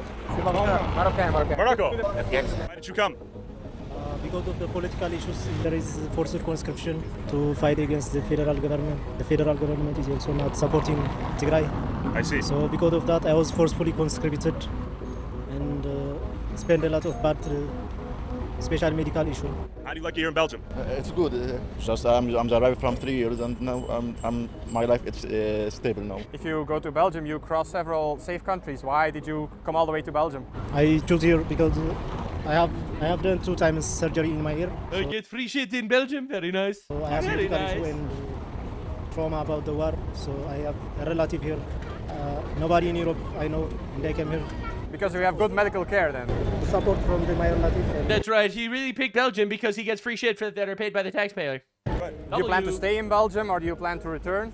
At this time, it's a bad decision to return back to my country. So I already asked. I love how all the shithole countries need to countries are shitholes because the people suck, generally speaking. All right, I'm not trying to be rude here or anything. I'm just being honest. Right? If the people were all fantastic people, the country wouldn't be a shithole. So if the country's a shithole, I mean statistically, the people suck. All right, so the people are in a shithole and they want to leave, and then you have the retards in the West being like, "Of course, you're in a shithole. You should totally come here." Bro. Do you plan on staying here much longer? Yeah, yep. sure. How is this Yeah. facility? Good or bad? Of course It's very good. Very good. They give you food, a place to sleep. What do they give? Currently, I'm in Pit Chateau, so it's good. Situación aquí, comida y un lugar que dormir. Okay, bueno. Las personas. That's right, baby. Hey, all you have to do is come from a shithole and you can get a free house and free food in Belgium. Simpáticos. Sí, claro. Muy bueno. ¿Tú tienes un trabajo aquí? Ahora mismo no, estoy buscando. ¿Tú recibí dinero por el gobierno ahora o no? No. Belgium is good. Good. How long you been here? 1 month. 1 month. Okay. Have they been giving you guys food, like shelter? Yeah. They are giving food, clothes, everything. Okay. But the place place to sleep. You found work in the last 3 years? Here, no, because I have a medical issue. But like. Yes, I've been here, Belgium, 3 years. I get free everything. I couldn't find a job. Get a check every month to help you survive? Yeah, everything. Not all me. All people who live there are not working or medical. Isn't that nice? Why would you possibly want to be in Pakistan if you could just get free everything in Belgium? Yeah, all people. I'm in Afghanistan. Okay, after I come there. We go in 2001. I come in 2019. George Bush. And he says, you came to Afghanistan and now I come to you. That's what he's saying. So it's a reverse conquest kind of thing going on. Understandable. Now you should go to Washington, not to Brussels. Why don't you come to America? No, because we had the first come to NATO, after come to... By the way, the fact that we had war in the Middle East is not at all any form of reason why, morally, we have to let infinite retards into our countries. I'm sorry. It really has nothing to do with anything. Maybe you shouldn't have, I don't know, blown up the fucking World Trade Center. Like, what do you want me to say? Right, again, I'm sorry shit happened to you. That really sucks. Make Afghanistan great again, okay? I see. They say you are an animal. They say you're an animal? Yes. Who says that? Anyone. Is it not better than to return to Afghanistan, where they will not treat you like an animal? He put on me there. He recruited me in Afghanistan. He recruited me 2019. 2001 I come again. It's bad for our social fabric, it's bad for our economy. Our farmers should be investing in robotics. They should be paying decent wages for Flemish people to pick fruits and vegetables. For youngsters, students, and they shouldn't be importing people from the third world who will do this for very bad wages, in very bad living conditions. That's just not what I want. And here's the big question. Inevitably, many of these jobs will be automated. What happens to them after it's automated? Well, probably they will be giving more time to rape. It's gonna be great. Credit to all of these people, and they will not be going home, of course. The welfare state is too generous in Belgium, even and especially for people who don't have a job. It's almost like socialism is just cancer, actually. Right now, we're importing third worlders, but our most productive, our most innovative and ambitious young people, they're leaving Belgium and the Netherlands and Western Europe en masse. So that is it's a cascading effect, and it will only get worse in the coming years. You can understand why, because the whole country has been built on a Ponzi scheme, on a pyramid scheme, and we are the last layer of the pyramid before it collapses. That's what's happening right now. Then we headed towards a metro station engulfed in an ongoing turf war between rival drug gangs. Do the locals here feel safe? Let's go. Normally you ask people where they're from, but quite obvious. Yeah, I'm wearing Okay, you're the first Bulgarian I met. What are your thoughts on what's going on here? What I can say about the recent things that have been going on here is that this is gang wars. It's between them. It's not against us or the normal people. I use this metro twice a day. Every time an incident happens here, I was 1 hour away from the incident, but I never felt unsafe because I know this is between them and not against us. What do you think women feel in these environments? Oh, this is not a good environment for women. Really? Brussels generally is unsafe. There it is, ladies and gentlemen, the capital of the EU, right? The champions of women's rights movements around the world are not safe for women, actually. For women, I think. Men are very horny here. But to be fair, everyone should be wearing a hijab, and then there would be no rape, because they would be like walking carpets. Consider that one. Mostly immigrants that from third world countries, second world countries. No. Do you understand Flemish or Belgian people that say we don't want the country to become like this? This is a very topic because what I think Belgium has sold their country. I think Belgium sold their country for 2-3 generations of wealth. Now look at me. I have a Belgian passport. I'm as Belgian as you are. So I on can paper, yeah. I can vote the same things. So you could be the prime minister. I could be the prime minister.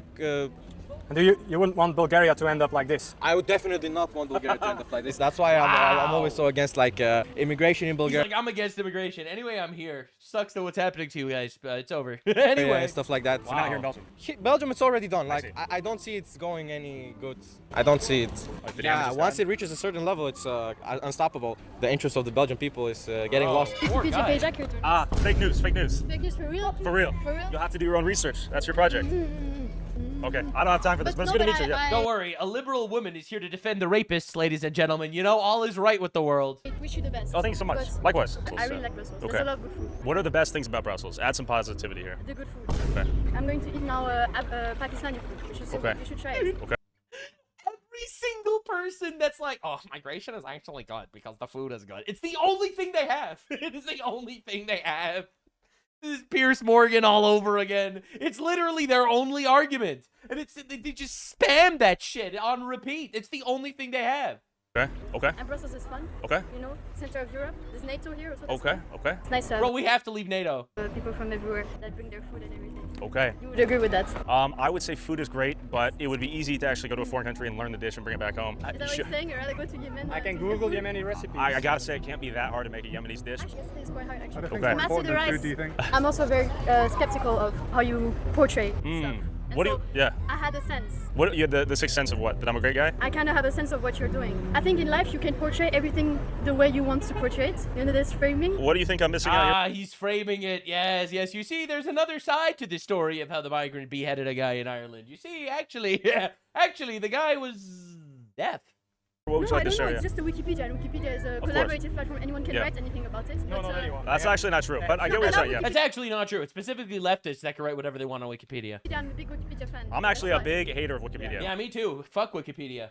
It's compromise. There's very specific people who can actually moderate and edit the. But you know, I like the idea, right? It was a good idea. Some Wikipedia lords. Exactly. In this train There station, literally are, though. It's objectively true. there have been plenty of shootings with Kalashnikovs, youngsters on scooters delivering drugs, shooting up the place. I don't think that's really worth the exotic food. Like, why do you think those people... You can be honest with your solution. No, no, not recommended. I think to solve problem, you have to go down deeper into... It's the socioeconomic factors. That's why you have rapists on your street. Oh. The source of those problems. What is the Like, source? for example, if you start fighting... The source of the problem is these people come from third world countries and they do not share your values and they're barbarians. They don't understand your way of life or your culture. They hate your world and they would use your oak door to light their fireplace. All right? They don't. That's why it's happening. I'm not gonna be like, okay, I'm gonna say he's a bit weird. Sure. But to solve it, really, I want to know why. Maybe because your parents hit you or you feel depressed and so you hit people, you know? I actually don't care why they're raping people or shooting people in the street. I still don't want them in the country. Maybe the reason why they're raping people is because they were brought... I don't care. It's really not my problem. We've been trying, if I may for a second, we've been trying that for over 50 years and it hasn't worked. It's only gotten worse. Every time leftist politicians say, we need more playgrounds, but what do? They put graffiti, they put drug dealers, they destroy the playgrounds, they shoot up the place. It just doesn't work. But for the same reason that if you pick up a scorpion, it will sting you. Certain people have certain cultures, and when you import these people, you import their cultures, you import their behavior and their habits. If you import Africans to a city, the city will eventually become African. So you think there's some element of biological determinism? There's some He instinct. said cultural. He wasn't getting into biological. He said cultural, but I appreciate you prodding him. The traits relative to bite. So I think for you, it's biological essentialism. Oh shit, he's going down the biological route. I wouldn't say that because that's illegal in Belgium. I wouldn't say that because that's illegal in Belgium. I never said that. But if you would in another country, I I think see. You could say it in the US. You can say He can say it, right? yeah. I can say a lot of things, yeah. In the USA, for now. Has there ever been a European city that imported a lot of Africans, a lot of Middle Easterners that has improved? There's not a single example of successful assimilation. The food! Or integration. It has never happened and it will never happen because you cannot make a cow into a horse and you cannot make a horse into a cow. Do you as a woman feel safe in Brussels, generally? I don't live here. Where do you live? I don't live here. Let me explain to you why multiculturalism is great, actually. I say, for my little beautiful secluded village. Why not? I live in the Netherlands. Ah, okay, this Where in the conversation is less valuable. Money, This is right? what I really like about Europe and the far right is that your interest and the interest of a big corporation align perfectly. The big corporations are importing the slave labor. What are you talking about? They don't know. They align perfectly, you know why? Because it's exactly what they say. It's completely the other way. I'm actually being banned from every big corporation, every big bank, big finance, big social media, big media. Every big corporation is banning people like me, like Martin Zellner, like Tyler here. So no, our interests are not aligned. These big corporations want cheap labor and they've been importing them by the millions for the past decades. Don't let us keep here, yeah. Maybe the anti-Semitic claims on your Wikipedia might be true. Why would they be true? Are you Jewish? No, absolutely not. Just because the... Bro. I know that if I ask you further what makes it a big pharma... So if you are against the Great Replacement, you are anti-Semitic? I mean, I think... Oh, God! These people make it so much worse. These people... It's like, I am going to fight for the Jews. I am going to fight for the Jews. Actually, if you don't want 1 million brown people in your country, you probably hate Jews. And it's like, Literally like a knife in the heart. I guess that makes me an anti-Semite too. What can we do? What can we do, boys? That's me. You can Interesting. do okay. your own research. Yeah. You have to do your own research. That's your project. I do not wish you the best. I really wish that your endeavors really fail. Man, I love these people. They're just miserable people. And I wish you to make the least amount of money for your endeavors. But I wish you a healthy life, though. I appreciate that. And sometimes leftists want to claim as if this is some natural phenomenon. They will say, well, migration is something that's always happened. It's just natural. People come and go. That's not true. Never in history has there been such a huge wave of migrants from completely contradictory parts of the world, the third world, coming here, bringing their own identity, their own ideas, their own cultures, religions that are completely incompatible with our culture. Of course, people have migrated intra-European from one country to another. That's normal. But importing millions upon millions of people that are impossible to integrate, let alone assimilate to Europe, that has never happened before, and it's being done deliberately. It's been done deliberately since the 60s for economic reasons, but it has also been done since the 90s for political reasons, and since 2015 due to Merkel and some other leftists in power here in the European Parliament saying, we're schaffen das. If you import millions of third worlders, then your democracy ceases to be a democracy. That's right. You need a That's right. It's completely true. I've been saying this forever. demos. It's a really easy way to steal elections. You need a people, a nation of similar high trust people, of ethnically the same people, homogeneously the same people, to have a working, functioning democracy. If we import people from all over the world, then the democracy just becomes a competition of ethnic voting blocks. And that's what we see in Belgium, and that's exactly what we see here in Brussels. And then Dries took me to a stark example of history being rewritten in real time to further advance mass migration and weaponize white guilt. All right, Dries, what is this? Also, this monument is actually the perfect anecdote to everything that's wrong in Belgium and in the West. This monument is dedicated to the Belgian soldiers that died defeating and combating slavers and Arab slave traders and that. So this actually says that Belgian military men died valiantly defeating the Arab slave traders. But as you can see, the word Arab here has been chiseled out of the rock. No shot. No, history is just too offensive and bigoted now. Oh my fucking God. I can't believe that. I can't believe they did that. Of this monument, because many years after this monument was inaugurated, the Arabs that is monstrous. started coming or started being imported to Brussels and to Belgium, and it's so as not to offend the many Arabs that now make up the majority of this city. So they are literally rewriting history as we stand next to it, so as not to offend the newcomers. So our youth is being told lies so as not to offend the newcomers. And they've literally chiseled out I can't what words believe specifically. that. I'm actually in shock. So this says the Belgian military men fought valiantly to defeat the slave traders, and this says Arab slave traders. So this is very little known because we are being taught about the slave trade, but we are never taught that. Everyone's taught about how, the white people took slaves. Yeah, who sold the slaves, bro? Many tens of thousands of years, slavery was very normal, and it's us, Europeans, Christians, that ended slavery all across the world. And many brave European men died trying to end slavery, and successfully, at least in Europe, ended slavery, and we fought against the Arab slave traders that didn't want to lose their valuable trade, and many of our people died, but today their sacrifices are forgotten, or are made to be forgotten by literally chiseling out our history for self-hatred. It wasn't even the Arabs here that were demanding for this word to be removed. It was the leftists. self-hatred of leftist It was the whites leftists. that says we need to remove this so as not to offend others. That is crazy. Scenic. What is this? Well, this is the park right next to the Royal Palace. As you can see, it's quite a nice park. A lot of people here enjoying the sunshine. And it's also where the biggest mosque of Brussels is. It's right next to us here. That's the big mosque of Brussels. And it's actually being shut down many times over because it was discovered that the mosque was being no, please, no. being used. No, please, no, it wasn't like Al Qaeda operatives, bro. No. As a base of operations for the Moroccan secret intelligence. No, you mean to tell me that there were some Muslims that were loyal to Muslim countries and not to European countries? That sounds pretty racist. That's a whole different story, but they've basically been using their Moroccan diaspora to promote the interests of their own state, as they often do. The Moroccan state believes that it's in their interest to have Moroccans everywhere in Europe and have them be loyal to Morocco, have them obviously that's their interest. That's how they've basically monopolized and conquered all of Europe. That's why all of Europe is complete and utter cuckery, where they're going to sit there and they're going to make believe they care about Palestine and shit like that because they're infinite throngs and hordes of barbarians that they're importing. That's in their interest. Actually, conquest is in their interest. They want to kill the Christians and Jews, so therefore, obviously, all of Europe is going to kneel before the new Europeans. Why do you think all of Europe basically took Iran's side during this entire conflict with the United States? Because the Muslims that they imported fucking love Iran. Because they're fighting the West. Duh! Right, like, you listen, it's crazy. It is crazy. So much corruption, so much shit that you hear come from these places. You're just basically listening to the opinions of Pakistan. You're not listening to the opinions of Brussels, Belgium. You're listening to Pakistan's thoughts. As Moroccan as possible. And the beauty of this park, is that the majority of Brussels, or are we in the nice part right now? No, this is obviously the nice part. You have the Royal Palace here. If we walk a few minutes that way, you have the European Commission. So this is definitely the nice, safe, clean area of Brussels. And it's present. I mean, if you're a tourist, Brussels can be a nice place to visit. In fact, I got hammered in one of the nicest neighborhoods in Brussels, fully insulated from the top-down demographic engineering and the problems that come with it that the everyman in Brussels has to live with. For example, so, Idris, what is this court behind me? Well, this is the Johan Cruyff Court, and it was inaugurated 2 years after the Brussels attacks, terrorist attacks on the airport and the metro station here. What? Terrorist attacks after you import infinite Muslims?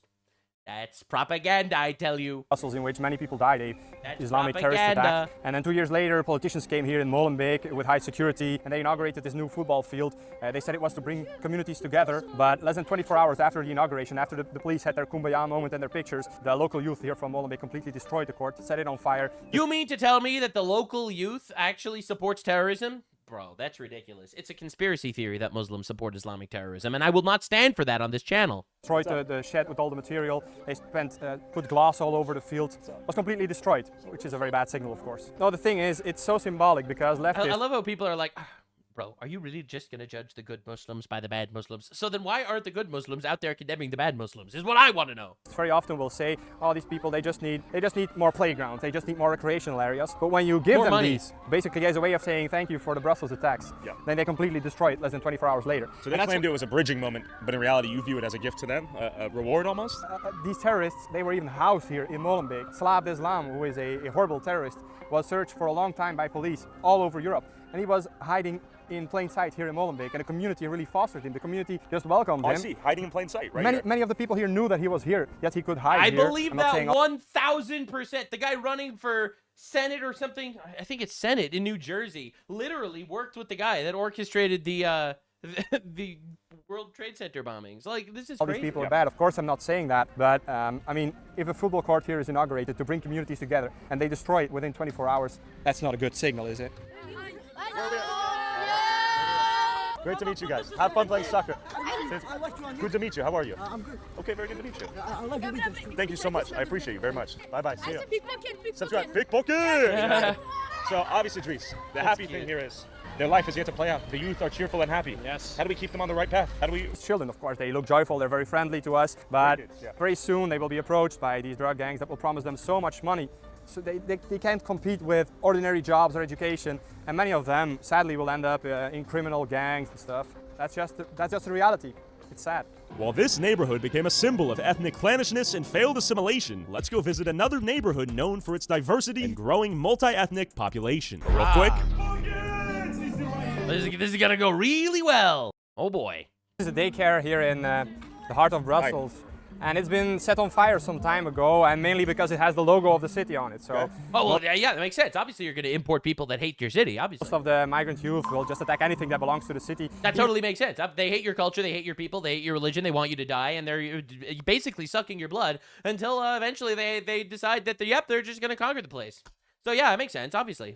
Of course they're importing people that hate them and want to kill them. Yeah, In a daycare where children of their own community come. This is also a place a few meters from where we're standing, where a few days ago an elderly white man was violently... Yes, this part was violently... Well, he was white, obviously, so it's totally his fault that Afghanistan got bombed or something.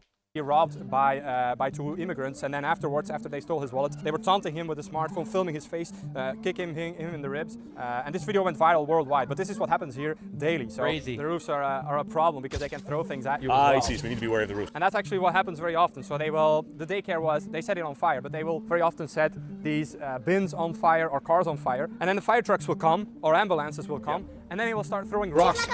They will throw rocks off the buildings on the firemen. So a lot of times they get hurt very badly, and it's gotten so bad that even first responders... The first responders have to wear bulletproof or stab-proof vests. They're throwing rocks at us right now. Question, how is the neighborhood? What is your judgment of the neighborhood? Bro! Oh, that's a heavy rock. Any such cases? So they threw a giant rock. That's attempted murder in my book. Let's be aware of our surroundings here. Sorry. We should Yes, get sir. out. We should Let's get go, out. let's We go. should definitely get out. Okay, let's do a little jog. Let's do a little jog. Have a safe day. It's a big ass rock. That's the head will kill us. That was attempted murder. Yeah, I'm not afraid of a rock. I don't want to get hit with a rock though. That's what I'm saying. It was like two fists together. Why are we? There was about 10 masked guys running at us. Let's move. Let's move. All right, we're moving with intent. These kids are too fat to catch up to us still. All right, we're back to civilization. But how long will it last? I can't imagine a traditional news crew walking down there. So the irony being, I asked the family, does it feel safe in the neighborhood? And a massive rock A few meters from their child. from their baby in the carriage. That was nothing short of attempted murder. Well, this young rock-throwing engineer... That's just why. What do you mean? What do you mean? But don't you like think that actually white people are bad for blowing up terrorists in Afghanistan or something? So obviously this is warranted, right? Mehdi Hassan. Engineer will walk away scot-free. Is it illegal to throw a stone at someone's head? Yeah. Okay. Can I file a charge? Yeah, sure. Will anything happen? Nope. Okay, fair enough. Nothing will That's all I happen. need to know. Thank you. Thank you. It's filmed and we can identify him, Yeah. yes. But They threw it from the roof. There's no way we find the address. In contrast, Dries is currently on trial for hate speech after discussing migrant crime supported by 100% provable facts and statistics. This legal hell all began 8 years ago. But the statistics were presented, even though they were true, they were presented in a way that might incite hatred, though. So. Dries was criminally charged with racism and Holocaust denial for Bro, charged with racism. The Holocaust denial, dude. I'm telling you, man, the woke Jews that are like making Holocaust denial illegal are fucking brutal. They make it a bajillion times worse. Dude, I yell at people about this all the time. The fact that like Holocaust denial is illegal in some places of Europe or something because white people hate themselves or whatever, and the woke Jews have taken advantage of this shit is cancer. It's actually cancer. Especially because the evidence that the Holocaust did happen and that the numbers are roughly accurate, give or take a little bit, the evidence is so overwhelming. Why on earth would you make it illegal? Like, you are literally destroying your own movement here. I'm telling you, man, the left is like cancer. It's so fucking bad. And honestly, the leftist Jews, those guys, they took it to the fucking extreme. being in a group chat where someone else in it shared an edgy meme. Meme should never be a crime, of course. Jokes should never be a crime. But in this case, it's even worse. Because as I said, I did not even post or see these memes. But it's worse because the memes were posted during the exam period when everyone is studying. And one of our guys said, let's have a laugh, let's relax during studying. Who here has the edgiest meme? You know how young guys are. Sure. They started looking on the internet. They found some edgy memes and they posted these memes in a private group chat, obviously just to have a laugh. I did not post these memes. I did not make these memes. And I did not even see these memes. And all of this was Bro, this is miserable. It's fucking horrible. These memes, I did not make these memes, and I did not even see these memes, and all of this was proven in court. And then you say, okay, why then were you convicted? Well, the judge herself, she said, even though he did not commit any material acts, we are convicting you because you created an atmosphere in which other people made, Again, what the fuck is this? What is this? Dude, it's crazy. Again, it's supposed the Western civilization is supposed to be based on Christianity. That there is nowhere in the Bible where you have like these violent hate thoughts, all right, that you go to jail for, right? Maybe lust or something like that. But what are we doing? People posted these memes. And to satisfy my curiosity, what was the meme? It was a meme of Adolf Hitler, and the meme said, like, you can't be racist if there is only one race. Nowadays, this is a normie joke. Are this you is found all over serious? Are you? That landed him in jail, bro? Oh my. Social media. You have to know 8 years ago when they did this big expose to God. attack us, a lot of the boomers were not known with memes. And you have to know after the first house raid, when they raided me, they took me out of bed, they came into my private home, they stole all of my devices, my smartphone, laptop, every CD-ROM, every USB drive, they stole this. And then they did not just investigate this to try to find something illegal on there, no, they gave it to the hostile press. And for years on end, they used my private information, my private messages, photos, all of my private life, my private data, for years to attack me and my family and the people around. So this is really a form of state terror. When I started complaining about this on social media, they raided my house again. They took me out of bed, they dragged me to prison and they locked me up and they said, we're only gonna let you free, only gonna let you out of jail if you sign a paper with conditions. And one of the conditions was that I was not allowed to speak about what they were doing to me. And next week, I will possibly be convicted for hate speech because I linked mass migration to crime. So even if I'm very careful, I may go to jail for what I say. A few days after meeting Dries, the courts had decided his fate. So they wanted to crack me, they wanted to break me in order to show all the young people in Belgium and in the Netherlands that if you do activism for your people, this is how you'll end up. Debanked, thrown out of... That's the goal. Just silence the enemy. And then they call Trump a fascist. University, ostracized, financially ruined, and even sent to prison if you don't bow down. Because they were offering me, if you bow down, we'll leave you alone. Of course, as you can see, I never bowed down. So they sent me to prison. They gave me a prison sentence for this. And the thing is, a lot of people are worried about state censorship. And state censorship is a real threat. But the biggest threat is self-censorship. By sending me to prison, millions of people in this very small country are self-censoring themselves Obviously, every single who wants to day. go to jail? When they send a message, you want your family to survive. You don't want to be a martyr for a cause that you don't even know if you could help. To their family or friends, they will think, oh, maybe someday this message will be used against me in a hate speech case. When they are in public and they want to say their opinion, they know, okay, wait, in Europe, in the heart of Europe, in Brussels, you get sent to prison for your opinion if it goes against the leading narrative about diversity and whatnot. So that is the biggest threat, the self-censorship of so many people. A few days after filming, Dries was officially convicted No for hate shot. speech after stating 100% provable facts related to migrant crime, and the judge even admitted he was charged not for lying, but for presenting facts in a way that incites hatred against a protected group. That's right, the regime is using Dries to tell the rest of Belgium, if you speak an inconvenient truth that goes against our political objectives, we will do everything in our power to destroy you. I am in shock. It is literally worse than you could imagine out there. I'm telling you, man, civilian journalism, it's saving the world. You gotta get up, you gotta get married, you gotta have children, you gotta raise them right, and you have to be honest and aware. That is the bare minimum to save your civilization, and I believe that is one worth saving. Now, the Salem Lego trials have been going on, and honestly, they've been pretty diabolical. I've been following this story, essentially, if you've been keeping up with the channel. This is a mega viral story of a company, Bricks and Minifigs, allegedly stole $200,000 worth of Legos from a dying old guy. And then, when getting accused by it, it turns out they basically controlled the entire police force in the entire state, it seemed. In this giant Mormon conspiracy, allegedly, where they are suing people to silence them, getting the police to basically arrest people without any cause. And it just goes to show the actual corruption and, in my opinion, tribal loyalties that are very obvious in different communities. I don't think this is exclusive to Mormons. In fact, I have fantastic experiences with Mormons personally. But if Mormons, like the nicest guys ever, are gonna do this shit, well, then you have to wonder what the Somalis are up to in Minnesota. Okay, listen, I'm gonna have to bring it back to racism. Now, obviously, an insane investigation happened. CoffeeZilla jumped on this. This is the YouTube equivalent of the FBI was called in to handle a local case. With the evil Giga Corporation being a complete asshole and silencing the people trying to talk about them and expose them with lawsuits. We're bringing in the asteroid to take out the dinosaurs. Apparently, this is the nail in the coffin at the end of this saga, and I think it's incredibly relevant to understanding, modern day politics in 2026 in the United States of America. The tribal allegiance, the billion-dollar companies, they're gonna work together and they will steamroll the fuck out of you. But hey, we're not gonna let them win, because citizen journalists, we're saving America. Let's see what we got. Oh boy. Causing a lot of you to ask me to find it. And after seeing the cops point guns at YouTubers, people get arrested and sued for $1.3 million, I decided enough was enough. This looks like a case for the internet detective, this time in the $10 million Lego studio. Hey. So I talked to every suspect involved. What I found shocked me. Oh shit, we got a production quality and everything?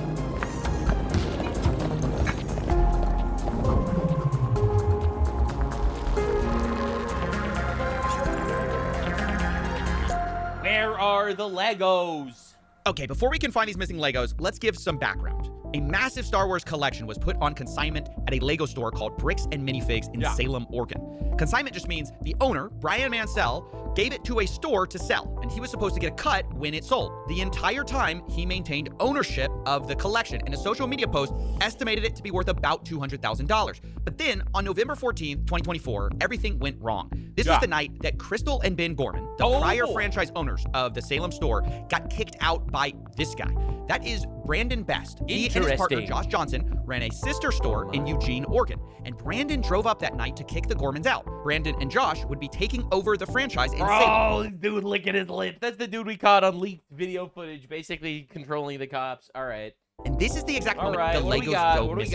As that store is getting handed over, the question is Brian's collection in it? Here's what the official Bricks and Minifigs press release reads. Quote, after taking over the store, we discovered a small number of sets valued between $2,000 to $5,000 that could be possibly related to Mr. Mansell's collection. But there's a problem. Possibly. There should be over 10 times that amount in this store, given their internal records and what we know the estimated value of this.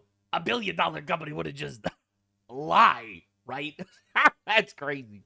Collection was. So if corporate's saying there was only $2,000 to $5,000 in the store, something happened to these Legos. But what?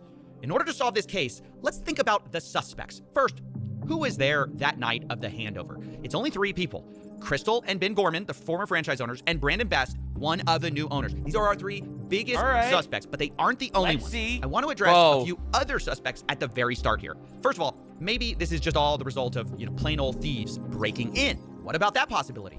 Hi, I am Chris. I was the previous franchise owner who signed the collection agreement with Brian Mansell. And I'm Benjamin Gorman. I am the silent partner who's really bad at being silent. We did have a couple of break-ins. What the? Well, holy piercing, baby. And bro, I would never sell $200,000. Like, give $200,000 worth of property to someone with piercings like this. Listen, they say don't judge a book by its cover, but guy, when I go to the fucking bookstore to buy a book, I'm going to pick one with a good cover. All right, listen, I don't know what's in any of the books, so I'm going to pick one with a cover that's good, The store, none of Brian's collections were in the police report or stolen during those. Okay, so the Gormans say emphatically it wasn't thieves, but if that's the case, what about the guy who was arrested? I mentioned at the beginning of this video, Reckless Ben. This is the YouTuber who started it all. With a documentary, I tracked down the thief who stole $200,000 of Lego. Maybe it's the perfect crime. Make a video tracking yourself. Now, for our theory, it's worth noting Ben is currently facing a RICO lawsuit by Bricks and Minifigs. He was even targeted with a search warrant for stolen Legos. Included in the warrant are Legos. The owner reported overhearing conversations about possible stolen Legos. And on top of that, Reckless Ben was even accused of stealing the Legos by the current franchise owner. I stole the Legos? What do you think of the theory that it was Reckless Ben? He stole the Legos. It's absurd. We didn't even know Reckless Ben. He had no interaction, weird, no relation to us, no relation to the store. That doesn't hold any water. Okay, I'm gonna be honest. Apologies to the... No one believes that, right? No one actually thinks Reckless Ben stole the Legos that he was investigating. Or you could have sued him. But you refused to sue him until now that you got exposed. Come on, dude. Genius cops in Utah who play different. We play differently here. But I don't believe that Reckless Ben stole the Lego, mostly because he couldn't. He just wasn't there that night, and I don't even think he knew about these Legos. But who does Ben suspect is holding the Legos since he did this whole documentary series? The guy who runs the entire company, Enma Ironvertex, he personally came out to talk to us. So what's going on? So you guys are holding some of our Legos? No, we're not. You're not? Oh. No. Is that a lie? No. That's a lie. You did. Uh-oh. So we have, our attorneys have visited, again, so who's Brian Mansell. Okay, and who is that? He's a guy who had he had like $200,000 worth of Legos in your guys' store. Never happened. My name is Enma Ironvertex. I am the CEO of the Bricks and Minifigs brand. So my name's Matt McNeff. I'm the COO of Bricks and Minifigs. The people you just saw are the McNeff brothers. They agreed to speak with me to try to clear their name. I asked them, do they have the Legos? What I can't... Oh, we were going to talk to CoffeeZilla. That's right. We will talk to CoffeeZilla to clear our name. Yes, sir. That'll work. Can tell you is that we don't have it. We've never had access to them. It seems to kind of go missing. Parts of it seem to go missing on November 14th. Well, and I guess that not at all. I'm going to say, that is not accurate at all. Because so you think that the collection was in the store at the time or elsewhere? Elsewhere. When you look at Mansell's own words that he reiterated to a podcast last year, he explicitly stated to another podcaster, the sets were moved off-site for security. Are you serious? The collection will not be stored on-site after hours for security reasons, and after Sunday, the sets will be available for purchase but stored elsewhere. Now, one thing that's been a big subject of the Bricks and Minifigs kind of story is, hey, there are these off-site locations. Can you address what that is? Is that true? So the off-site location in the letter that that corporate is referring to is the original press release that we released when we were launching the collection. In that press release, because we had previous break-ins, I specifically included the location that after this weekend, those Legos would be stored off-site to deter any future thefts. They were briefly stored off-site after that launch weekend, while I bought safes for the back room, and then they were moved back into the store. Okay, so for most of the time, the sets were in the store after y'all got the safes in. Yeah, exactly. Yeah. Okay, so Enma McNeff suspects that a lot of the Legos weren't there that night. And then on the other hand, we just heard from Crystal and Ben Gorman explaining the off-site story, saying that later they no longer use those off-site locations. But what do we really... I don't know, man. Like, everyone has an excuse for why it's someone else. Dude, there's a contract that says they still own the Legos that the store has. Period. So it is obviously the store's fault, right? Objectively, in my opinion, based on my understanding, don't want to get into legal hot water here. Like, I don't understand why everyone's playing footsie. It's in this location, that location. Figure this shit out yourself.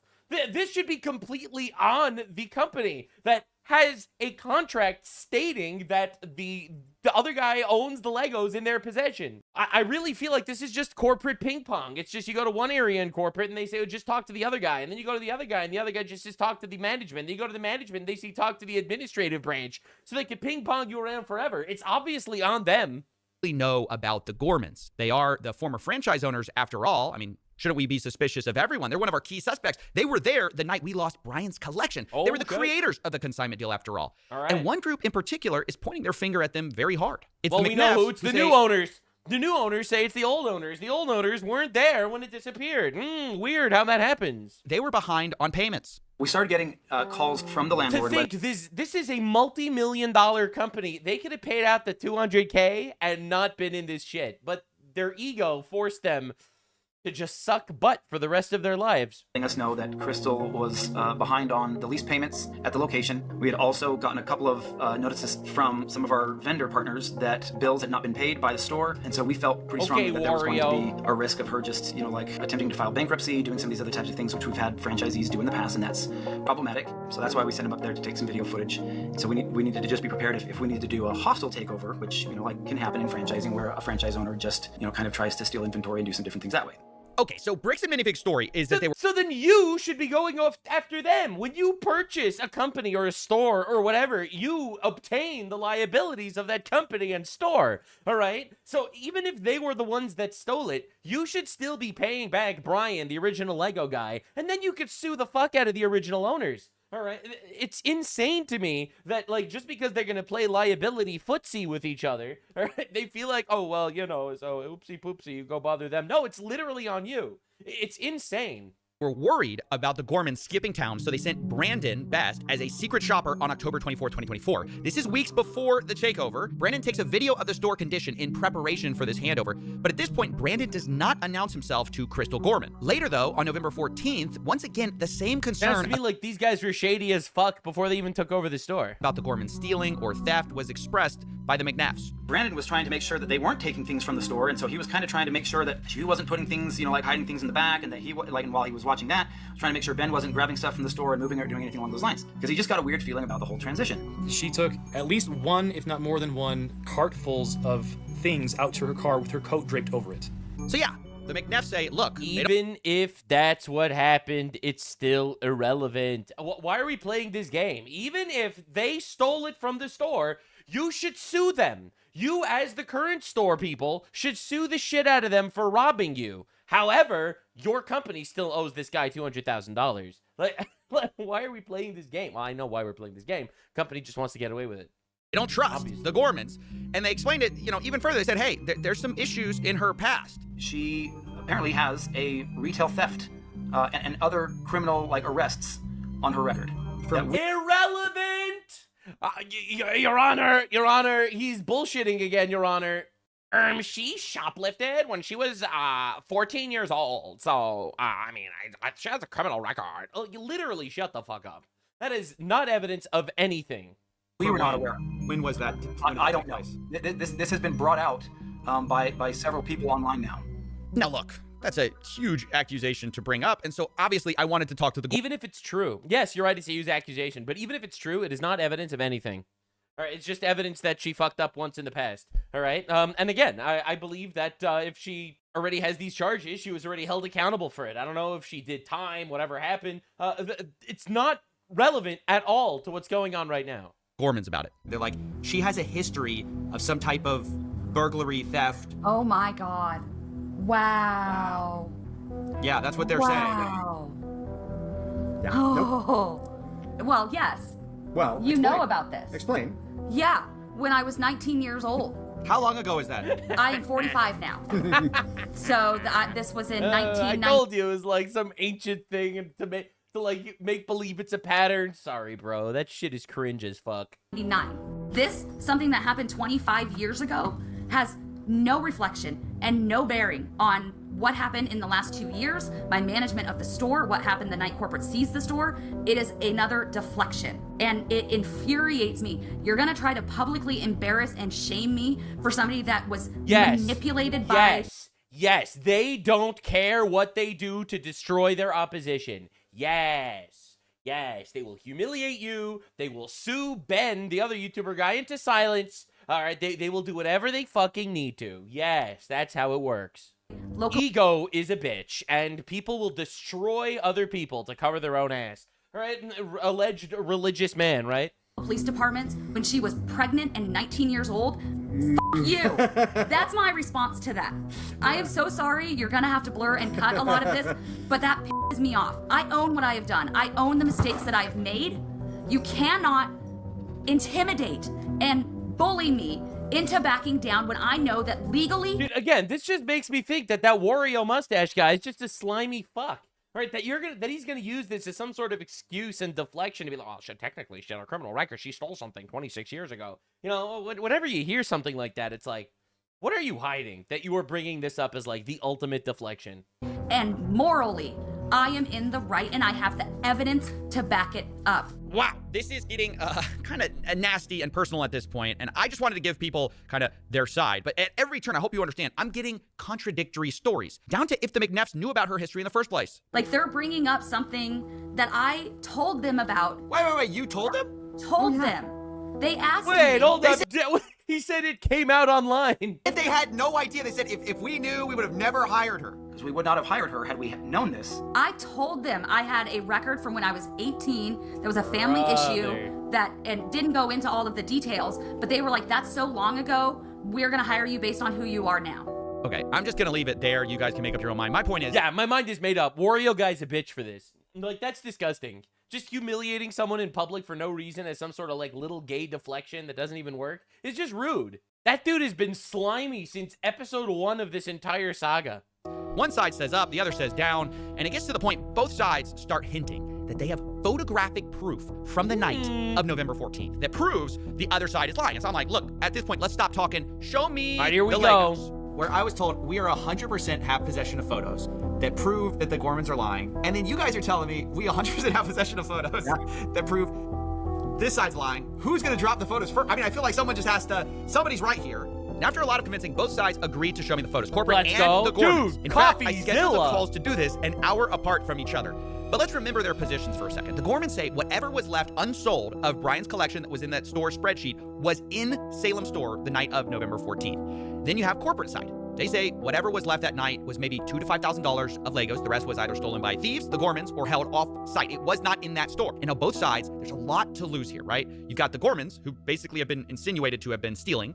And for Josh and Brandon, too, the new franchise owners, there's a lot on the line. I reached out to Josh, and he told me, I think her pictures would only show a few sets and minifigs. I replied, so if I can prove that the Lego sets were in the store, that will prove Brandon was lying? Josh replies, if it shows something different, then yes, I will eat my words. So the stakes have been... Bro, but this dude says, is this the guy that swore on God and everything, like in the other video, that he would give the Legos back? And now it turns out, wait. This guy was saying that he had the Legos and he'll give them back in the Reckless Ben video. And now he's claiming he never had them. They were stolen before he ever showed up.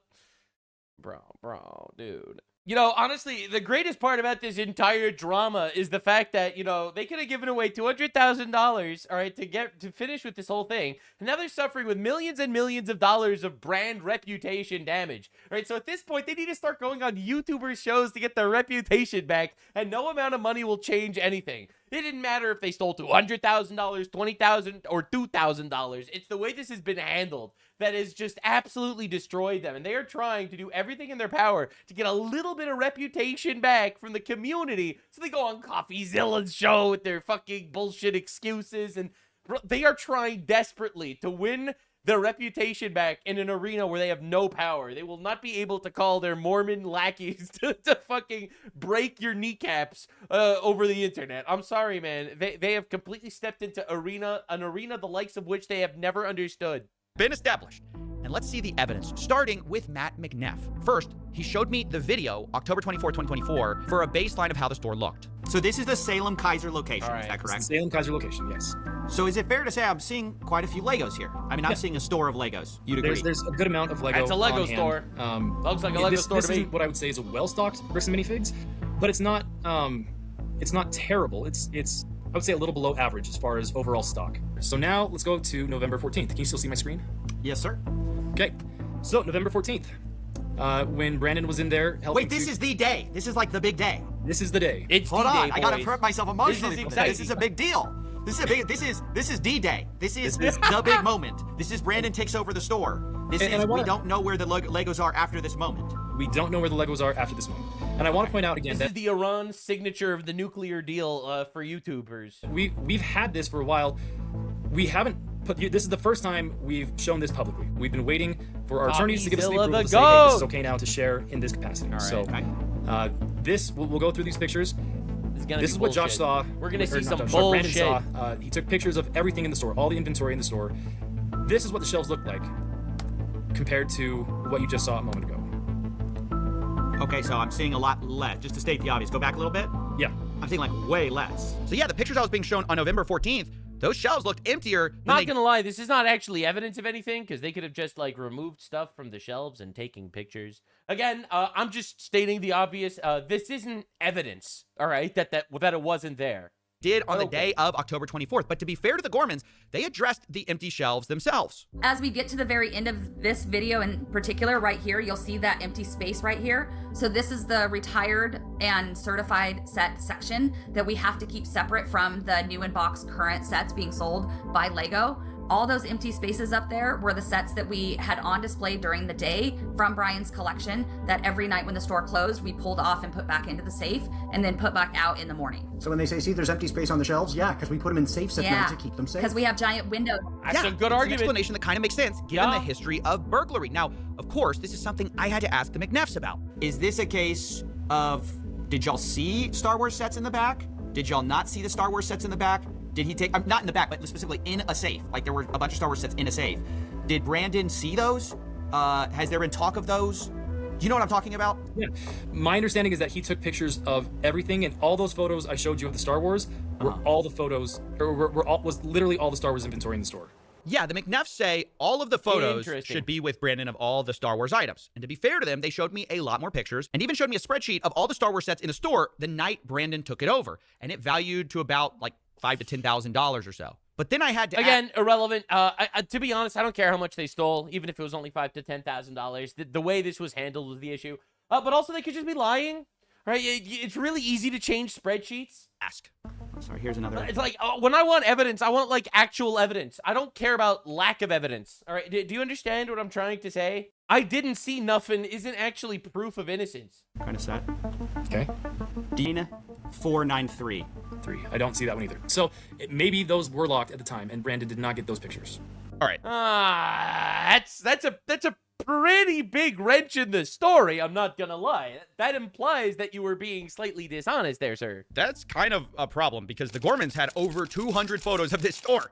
I definitely knew looking at these photos, there's a lot more Legos in the Gormans photos by quite a lot that Brandon's photos just didn't show. But corporate didn't really see it that way. But still, in the grand scheme of things, we're not talking, again, 10 times the amount of sets here. I love when they do this. I love when they do this. It doesn't matter. The exact number is irrelevant. Oh my God, these people. We only stole $20,000, not 200. Okay, dude. I don't know. I haven't shown all the photos yet. I don't know exactly how much.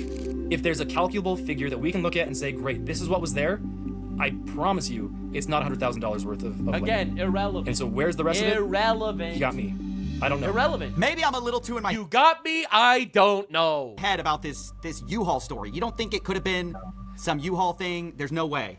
Oh, yeah. Have we talked about the U-Haul yet? We got to talk about the U-Haul for a second. This is another one of those things that was like really disputed between the two parties. Okay. I this love U-Haul disputes. that Sorry. supposedly was driven up to the store the night of the takeover. So when Brandon came to the store that night, he was driving a U-Haul truck. Now, in typical fashion, this was immediately disputed. Brandon showed up to the Salem store in a rental car.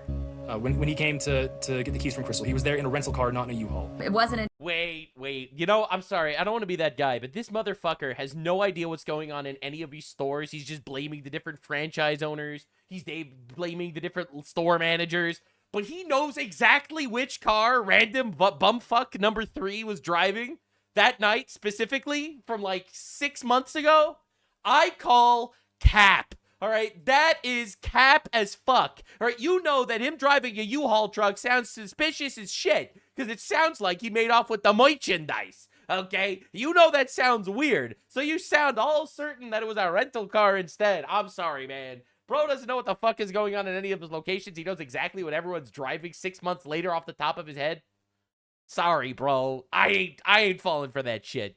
Until after he told me he was taking the keys and locking me out, that I really kind of paid attention to the fact that he had a large, not the small, the large U-Haul truck. So yeah, I just kept hearing about this U-Haul truck. Now, why is it significant, U-Haul or not? Well, one, a U-Haul truck can fit a lot of Legos, but the big reason it mattered to me was because I was actually called by an ex-employee of the Bricks and Minifix store in Eugene, Oregon. Remember, that's the one that Brandon and Josh owned. And he told me something very interesting. I'm a former employee, started in 2024, and I was working under the old manager, Brian. He sold the store to Brandon, Best, and Josh.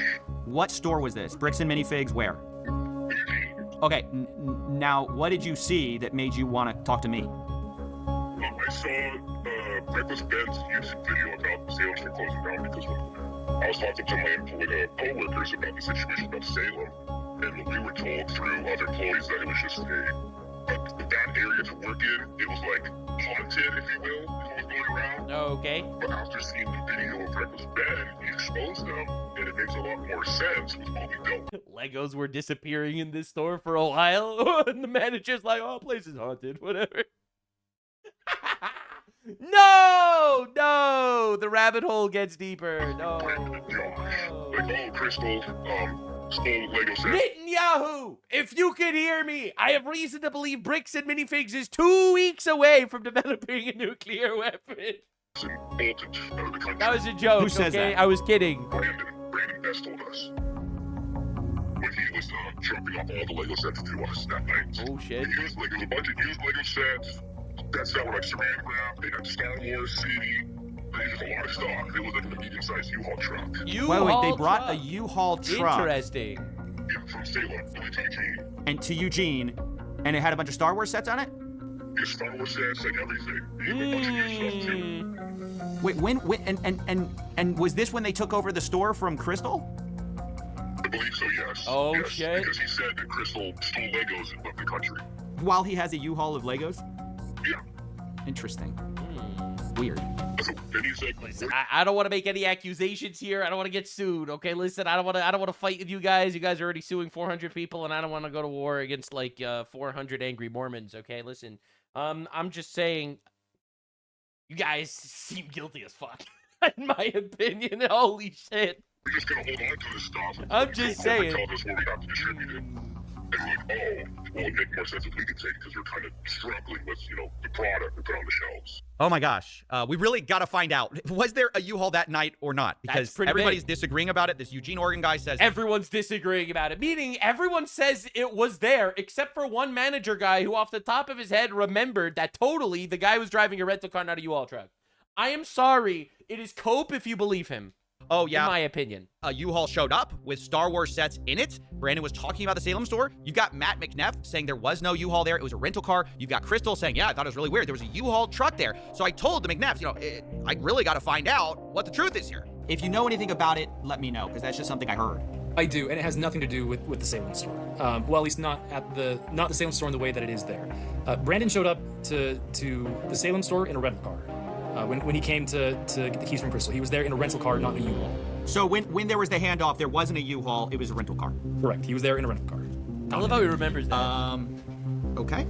And I think any of the, like, if you were to look at the footage, the rain cameras, all that stuff, you won't see a U-Haul sitting anywhere. Oh shit! Please tell me you have the footage. All Please tell me you have the footage. All of this, I realized, look, I just got to find the evidence. So I start sifting through these photos I have, right? I realize I have a parking lot photo. I check it. No U-Haul, just a red truck out there. Right. I check another photo where you can see the window, but the problem is it's night outside, so you can't see shit. And so I'm looking at everything I can, and there's just nothing, I have this alternate angle. I'm looking at that. And then, wait.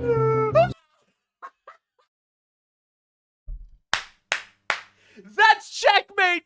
That's checkmate. That's checkmate. It's over. It's over. He lied. In my opinion, they're thieves. In my opinion, not making any allegations. I'm just saying, in my opinion, it's over. Oh my God, that is the actual nail in the coffin. Coffeezilla, you mad lad. Zoom in on that photo. Bring up the brightness of the photo a little Jarvis, bit. Jarvis. My gosh. Is there a dead body in that U-Haul truck? In Jarvis? the parking lot, right outside of the store, the night of November 14th, 2024. This is something that Matt said he had seen footage of. Yeah, it's over. And it couldn't be true. And again, I believe I've seen footage from that night that shows clearly out into the parking lot, and there's no U-Haul. Oh, after seeing this This guy's a bald-faced bitch. Wow. Your Honor, my client's pants are on fire. I don't know why it is. Yeah, all right, Pinocchio. Listen here, you fucking bitch ass. This guy doesn't know what the fuck is happening in any of his stores, ever, all right? He doesn't know, oh, just blame this guy, blame that guy, shifts accountability, doesn't know anything that happens. But he remembers vividly seeing footage from 6 months ago that there was a parking lot with no U-Haul truck. My ass, he remembers that shit. Well, obviously he's also lying because there's footage, but dude. As I said, I really have to make a call. And that's when the story changed. So last night, I talked with Matt McNeff.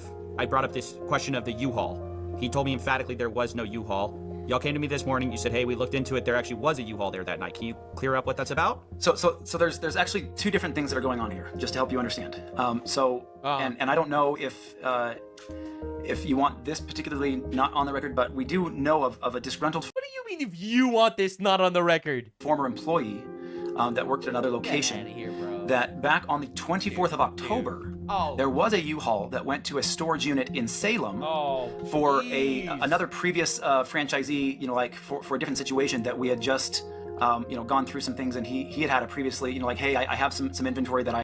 Was there a U-Haul truck? No U-Haul truck. I remembered very clearly. Okay, here's footage of a U-Haul truck. That U-Haul truck. Oh, that was from a different employee. He was doing a totally different thing. It just slipped my mind because it was a totally. Yeah, all right, dude. I didn't turn over what I was supposed to. It's at this storage location. You guys can come pick it up. Over. And so Brandon I have never seen an innocent man with a mustache like this. I'm just saying. Sent on that day to pick up with a U-Haul inventory that then he moved down, but that was October 24th. So when we're talking about this ex-employee, you're saying they are conflating the October 24th event of the U-Haul coming up to Eugene with Legos with end that motherfucker. No.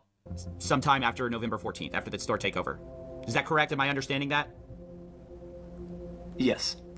So this is now kind of a strange story. Corporate is saying there was a U-Haul at the Eugene store dropping off Lego, but that was from a different night, different collection. The CEO says Brandon showed up to Salem on October 24th for his secret shopper job with Crystal, and separately, he also was getting a different collection of Legos that also included Star Wars, and that's what he brought to the Eugene store and the former employee is remembering. Then, weeks later, on November 14th, Brandon supposedly shows up again with a U-Haul, but the reason isn't for hauling Legos. Brandon flew in to Eugene that night. At midnight. So flew from Utah on the 13th, but landed in Oregon on midnight of the 14th. Went and got a rental truck, and then went and stayed at a trailer that had previously been moved up there in anticipation, meaning a camper trailer, in anticipation of the potential hostile takeover previously. Is that why he had a U-Haul? Is that the reason he had a U-Haul was for this camper, or what's going on with the? Yes. So then what happens is he takes his rental vehicle truck and he tries to connect the trailer. The camping trailer to that truck. Here, let me give you a completely unfalsifiable story as to why there was actually a U-Haul there that we previously totally forgot about. And it's not rated for that particular weight, and he realized, oh crap. He called around and found that U-Haul had a rating for one of their box trucks, and so he grabbed that, went and got it at 10 a.m. on the 14th, and so he then went and hooked that trailer up to the camping trailer to a U-Haul. Drove that trailer down to another location where he could set up the camping trailer in Salem, dropped off the camper trailer, and then he arrived in a U-Haul to the Salem store, and then went in, said hi to Crystal, and then as she was leaving, the door shuts, and so he locks it, calls the locksmith, takes him a while to finish up the changing of the locks. Brandon at this point is longest story of all time. and he has an hour drive back to Eugene to drop off the rental truck. So he drops it off at, you know, midnight or 1 o'clock, something like that, grabs the rental truck, and then heads back up to the camper trailer in Salem, and then, you know, like, probably gets in at around 2 or 3 in the morning, spends a couple of, you know, gets a little bit of sleep before he has to head back to the store at 9 a.m. before the other employees get there. The timeline that is trying to be portrayed just makes absolutely zero sense. Okay, so I asked, obviously, for documentation of all of this from Brandon. And here's what I got. First, the U-Haul contract on November 14th. This checks out what we already know. Then I know there was a U-Haul. That proves nothing. Sent a photo. The last one Brandon took in the Salem store, dated 9:44 p.m., where you can see what looks like the inside of a bird cage that the Gormans had. And lastly, I was sent a photo Brandon took of the mileage in the U-Haul as he dropped it back off at the rental place on November 15th, 12:41 a.m. Now, the time gap there is about 3 hours between the last photo in Salem to dropping the U-Haul off, which is a bit of a problem for our timeline. Yeah, it took like 4 hours. I mean, I worked till like 11 o'clock, and I'm like, I gotta get up early for, you know, my other job. You moved 4 hours of Legos out of this truck. Yeah. All right, so as weird as this U-Haul thing is, the timeline just doesn't fit, to be honest. If it took 4 hours to unload, you can't also drive to another city, load and unload and drop off the U-Haul in that time. But still, even if this is true, it's pretty weird. And it's one of the most bizarre stories I've ever heard, to have a U-Haul thing back to back. One of the times you're picking up Legos, the other time you're not, you're taking a camper. Nevertheless, without more proof, we kind of have to move on to another theory of how to find these missing Lego. This time, let's take the photographs that we have and reconstruct what was in the night on November 14th. Remember, that's the moment we lost the Lego. And this time, we're going to combine it with 2 more things.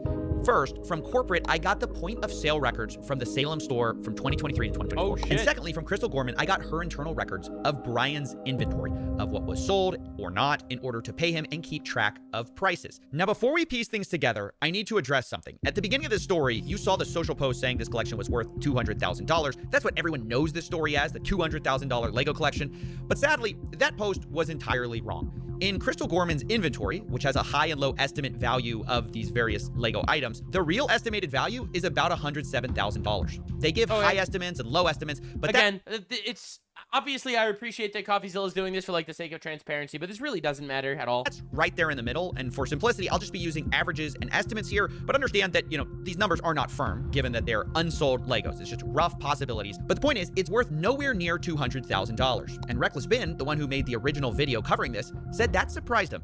Yeah, I mean, this entire time, literally every single person's been telling me there were $200,000. Like, that's how much, like, you could sell all these sets for. My original assessment of about $200,000 was going up to his father's house and looking in 3 different rooms with all the sets. It was before I'd actually gone through and had set numbers and done an actual like evaluation. I looked at it and went based on as things progressed and as I started to delve more into the actual inventory and evaluating it, that number changed. But we put out the press release well in advance of the event itself, so that press release went out before I had those full numbers.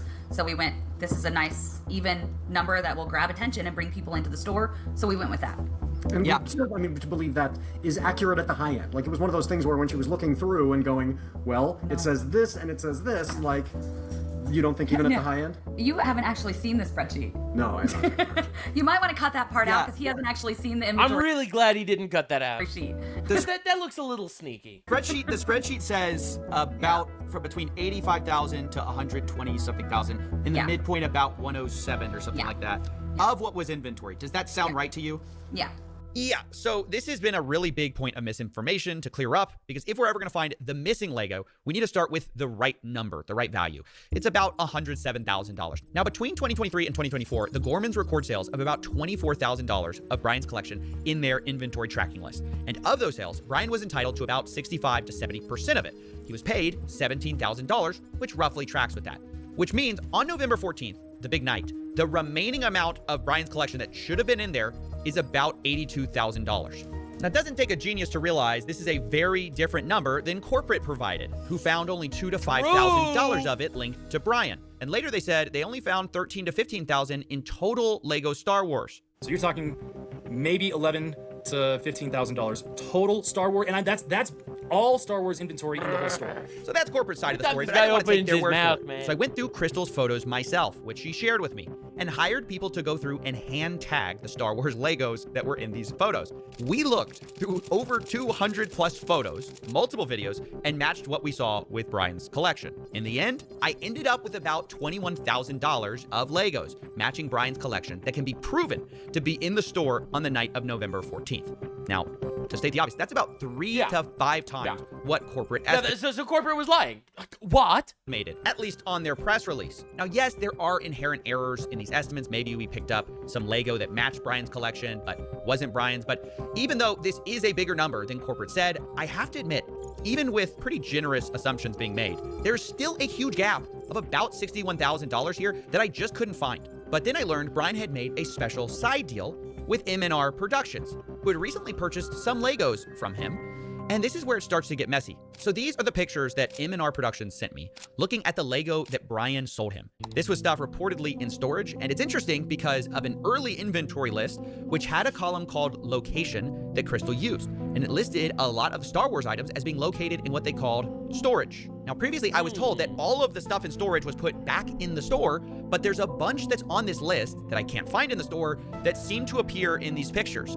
Now, I've been assured, by the way, that most of these Legos were not part of the inventory spreadsheet. They were never given to Bricks and Minifigs. This is a separate part of the collection, but I did a check, and 100% of the items that match the Brian collection inventory just so happen to be listed with a location of storage. So this starts to make things incredibly fuzzy, and I'm inclined to believe that a lot of these are part of that same inventory list. Now, if we take that value of the side deal, that's about $10,000 to $20,000 that's not actually missing. Now, it was at this point I started looking more at the point of sales records. I realized maybe we could find some of this missing Lego there too. So this is from the Salem internal store records. Like, I guess this is what is entered when someone does a sale, and it's everything from September 2023 to November 2024 of Star Wars anything. And by the way, before we continue, yes, this was all a lot of work. If you want to, please support us on Patreon. That's how this show gets made. But anyways, according to those records, about $51,000 in sales went through during this time period in a way that matched Brian Mansell's collection. Now, that really worried me because Crystal's inventory list showed only $24,000 in sales for Brian, and Brian was only paid for that amount. But suddenly, I remembered back to a time when I spoke to Crystal, and I asked how much was sold prior to the takeover. Which is something similar from what you told me, Crystal. Yeah. You told me, hey, it was about 50-something thousand. Yeah. But Brian was only paid 17,000. Okay. And it should have been about double that. And I'm just trying to make sense of that, given that everyone's accusing each other of theft right now. You understand? I mean, without seeing any of those records, without seeing those individual tickets, I can't answer that any better. Okay, this is kind of a problem. The math ain't math in here. 65 to 70% of 50,000 is almost double what we believe Brian was paid. And digging into the details, it turns out a lot of these sales come from what Crystal's spreadsheet actually categorizes as layaways, meaning they were marked as having been sold, but layaways are when someone puts a down payment on an item and later pays it off. But the problem was there were a lot of these, worth about $20,000 in layaway, and that felt a little strange to me. And because of that, I asked Josh Johnson, the incoming owner, and he responded, quote, "There were 2 to 3 items on layaway when they took over." So on the list of on the inventory list, do you know about how many layaways? I haven't gone through and done a count, but I know it was vastly more than 2 to 3. Interesting. My, oh my, another contradiction. 98. That makes sense. Whoa! So there were about $15,000 to $25,000 worth of sets on layaway. Okay. That's just the part that's surprising. That's the part that I can't get my head around. I go, how could, let me just be really honest. I don't believe there was that much layaway. I don't know. I don't know how that's possible. How could there be that much layaway? I don't know. It's like I don't believe, because I was talking to some people about Bricks and Minifigs. They go, yeah, there's some layaway. There's not that much layaway. I talked to people who were neutral, kind of on corporate side, but also people who were just normal Bricks and Minifigs people. They say there's not that much layaway. Help me understand why there's $20,000 worth of layaway here. Oh yeah, that's absolutely. If you talk to other Bricks and Minifigs locations, layaway is extremely rare. I think outside of the Brian's collection. Okay, good. I'm not crazy here. So then why are there so many? No, absolutely not. Outside of Brian's collection, I think at the time we maybe had 2 used sets on layaway outside of his collection. Okay. It was not a common thing traditionally. I don't know that we'd ever done layaway before the collection came in. With Brian's collection, it was a little bit different because so much of this collection were new in box, all in one place, reasonably priced and a lot of the harder to find items. And so customers would come in and put, I'm gonna guess probably half of those layaway items were not gonna be sold to the person who took them on layaway. Because we had several that would put them on layaway and then change their mind. So this was something like, you know, somebody would come in and want 10 different sets, but only be able to buy one. Can I put the rest of those on layaway so you don't sell them? I'll pay $10 to put these sets on layaway. Traditionally with layaway, we would ask for 10% down. They'd have 30 days to make their next payment, or we'd refund the layaway amount and then put it back on the shelf. Because this collection was the collection it was, and I wanted to give these people the opportunity to, sorry, dogs, to get these sets, we were a lot more generous with how long and the amount of payments. What do you mean let these people get these sets? If they wouldn't get the set, someone else would get the set. It's not like the set would just vanish into the ether if no one bought it on time. It seems a little dishonest. That people could make towards the layaway. So a lot of these, we had several of them. I think one of the Ewok villages, we put on layaway 4 different times, and then it came off of layaway and back on layaway and then off and then sold. So a lot of these would have gone on and off of layaway and then back out on the shelf, just depending on the person who was putting it on layaway. That was completely unique to this collection. So look, I'll be honest, I don't trust Josh Johnson, but something is weird here. So a lot of these are, see, like look at this. I think the piercing couple is a little suspicious here. Normally you have 2-3 things on layaways. Layaways aren't common. All of a sudden you have $24,000 worth of shit on layaway. Listen, I get it's a special collection or whatever, but come on. So like it says POS final sale price, but it's listed as a layaway, but it's sold for $5.99. Yeah. Because it matches with the store sale price. Okay. So were they on layaway? Were they accidentally marked layaway on the spreadsheet? What's going on there? I mean, without seeing the actual sales ticket and seeing what else, like what items were sold together, what else was sold with it, I can't actually see the sales ticket. We had several layaway items in which customers were putting multiple things on layaway, paying for most of one item, and then, or they were buying, 8 different things together, and then putting all of them on layaway and making payments on multiple items at the same time. Our Ewok village was one of those cases. At some point he had, I think, like 8 or 9 different items on layaway. So they'd come in and make a payment for a bulk payment. 8 or 9 is one thing. There were 98 things on layaway, though. I've got 800 things on layaway. I'm gonna make $100 on my payment. One customer in particular would do that, and then when he'd gotten up high enough to pay for one set, we'd pull that set out, mark it as sold. So without seeing the actual ticket. They would let one customer who can't afford any of it put 100 or separate sets on layaways separately and then buy one at a time? That is not good business. No one would do this. That is not how business works, right? You put one thing on layaway, and then when you can afford it, you can put the next thing on layaway. Who does this? Tickets and my layaway records, I cannot answer a question any clearer than that. But I even found more than that in this POS data. I also found about $10,000 in sales that match Brian's collection that were not marked as sold under this inventory spreadsheet. Some of our things that were not found were explained by the POS system because they were found in the POS system as being sold. So like they weren't marked on the spreadsheet, but they were marked as sold via the POS system. And this is about $10,000 worth of Lego that basically were matched. See, and I don't know.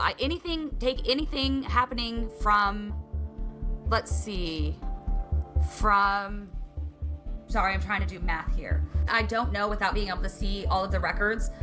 There's a possibility that the consignments were ended when I wasn't at work and I just didn't go through and pull them up. They didn't get put in a consignment ticket. I hadn't gone through those consignments in a couple of months. I hadn't gone through the inventory in the back room in a couple of months. So it is entirely possible there were sales that were finished that I never clocked as being finished. I don't know that without going through and actually seeing it. But you're saying it's possible stuff was sold, not updated on this inventory list. It's entirely possible. Well, that means that the store was stealing from the guy because they're supposed to be paying him, 65% of the sales, right? That stuff did not get updated on my spreadsheet. I'm not going to sit here and claim it's not possible. It's possible I missed things. So where does this leave us? I know. Missed things? Hello, this is someone else's product that you're selling. You can't miss things.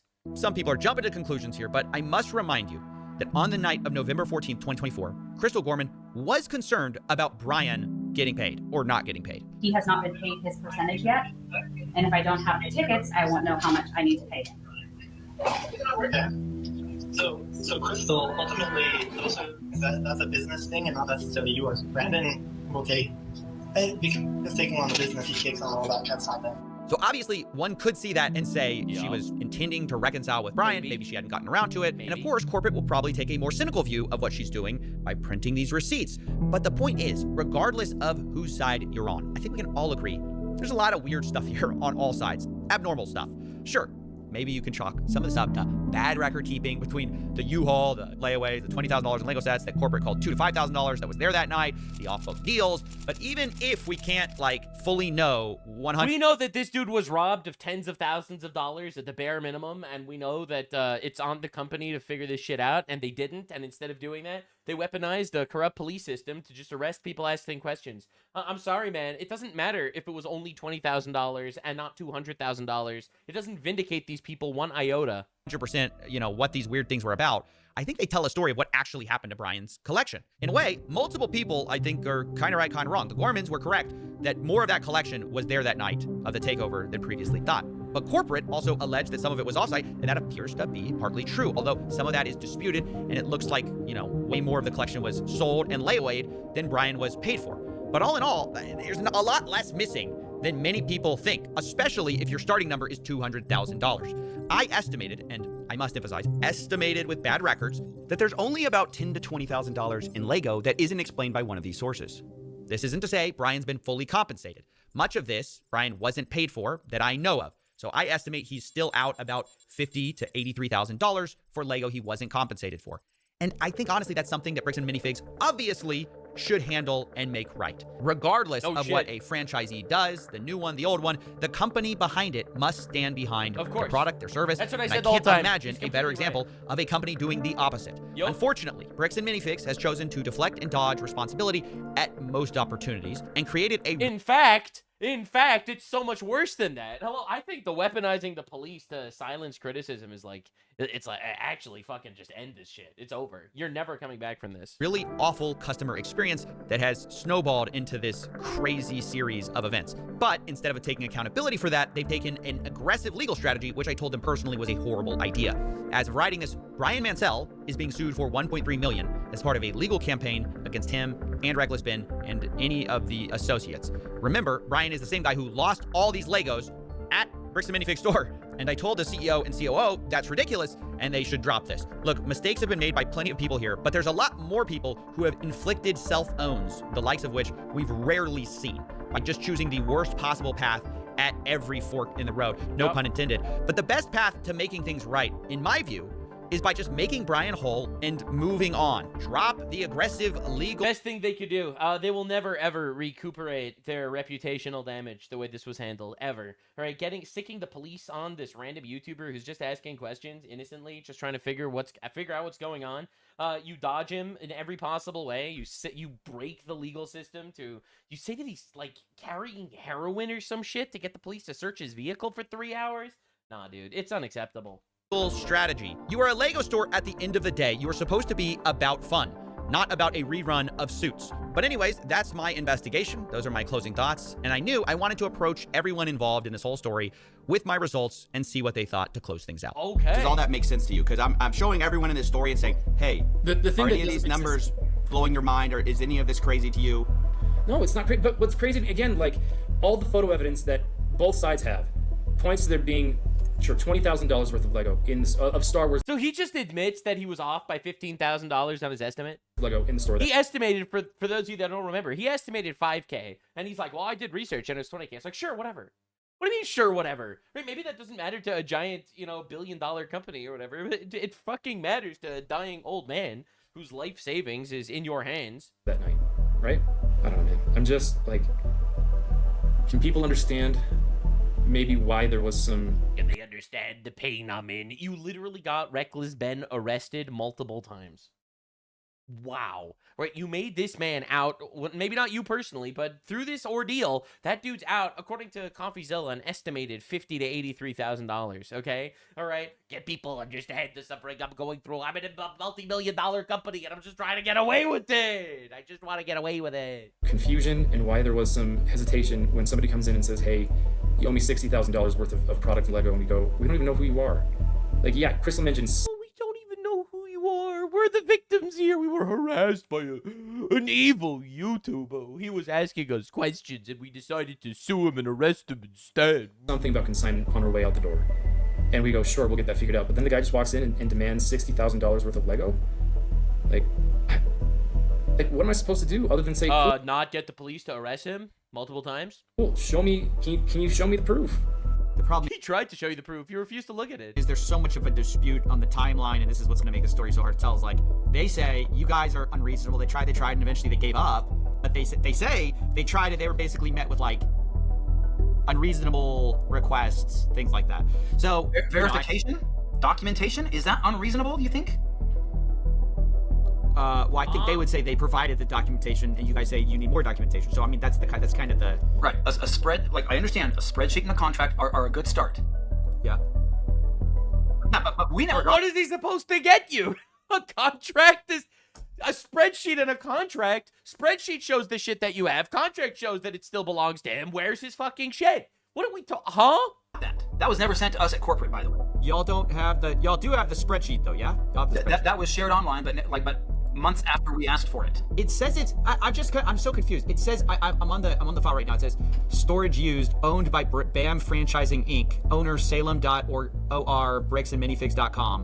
What are you looking at? It says owner Salem.or at bricksandminifigs.com. That's you guys. It says owned by BAM Franchising Inc. It says created September 6th, 2024. And when I look at it, this is the Mansell list, I believe. So this would have been created under so we have the y'all definitely have this. Y'all proceeds to bullshit. Have access to this. Well, I had no idea. Like, oh please, I didn't know we had a spreadsheet of shit that we owned. Oh, get out of here, bro. So if this is the first that anybody has shown me that this is the first time I'm seeing this thing that I had since 2024. A spreadsheet was created using like Bricks and Minifigs Salem, and all of this stuff was archived. This is the first I've seen that this spreadsheet was created by Crystal. And we don't know how accurate it is, how up to date it was. We don't know a lot of those types of things. And understand, bro. I appreciate you sharing this with us because we appreciate you sharing the thing that I own. Thank you for sharing my own file with me. Wow, I totally wouldn't have robbed that guy if I would have noticed this earlier. Idea again. You don't know what you don't know. Allegedly. You can't, like, we don't know everything, and we don't go, looking. So you figure it out when someone makes a claim that you robbed them of their life savings. They go with the contract saying you still own my thing, and they're like, "Yo, give me the shit back." And then you call the cops on them, and you say that they're trespassing. Hello. What are we doing here? You thought you were able to bully the little guy, and you got your ass caught in 4K, plastered all over the internet, and now it really sucks for you. Man, actions have consequences, don't they? Nook and cranny everywhere, we just don't know some of those things. So if that's there, we can now have our team go look for that. When it comes to drop the lawsuit. Right down to it, they're going to have to make a judgment call and say, who's telling the truth? The people who were taking all the pictures and say, and we couldn't take pictures of everything the night of, but we're being honest consistently, and the people who are saying, there was $5,000 there. Really? Like, that makes no sense. We've got the evidence, and yes, there's a discrepancy. We acknowledge we did not take pictures of everything, but does that mean that the discrepancy is, oh, and therefore these missing, percentage, whatever that would be, 5%, is some magical other place? Or it was sitting there in the store and we didn't get pictures of it? If I messed up, explanation. If I messed up on my record keeping, I will take accountability for that. Mm-hmm. It's possible. If my staff didn't draw attention that consignments had left out, so I'd move them to the thing. Any of that, I will take accountability to that. I am more than willing to do that. I need BAM to show me those tickets. As they promised to do. I will sit down with Brian and talk this over and figure out what we missed and where it was missed and how it was missed and make that right with him. I mean, that's new information no one's ever found out. So that's awesome. They're going to lose hundreds of millions of dollars because of their own wrongdoing. They're literally going to destroy their entire company because they're this stubborn over maybe $20,000 worth of Lego. Sure, I'll be keeping you in the loop with what Nice. I'm excited. This was good work. My other final thoughts is, dude, you solved it, dude. That's awesome. Damn, bro. As of making this video, Brandon Best and Josh Johnson are no longer working at Bricks and Minifigs. My, what happened? Bricks and Minifigs are suing Brian Mansell and Reckless Ben for over $1 million in damages. Well, which, if they cared about truth, they wouldn't be doing, obviously. Restraining order is in effect against Reckless Ben to prevent him from speaking about Bricks and Minifigs. Yeah, that sounds like people that are honest. The Gormans are suing Bricks and Minifigs. Oh my god, dude. The lawsuit claims Brian's collection had an original aggregate value of around $250,000. Where the fuck did they come up with that number? Okay. Sure.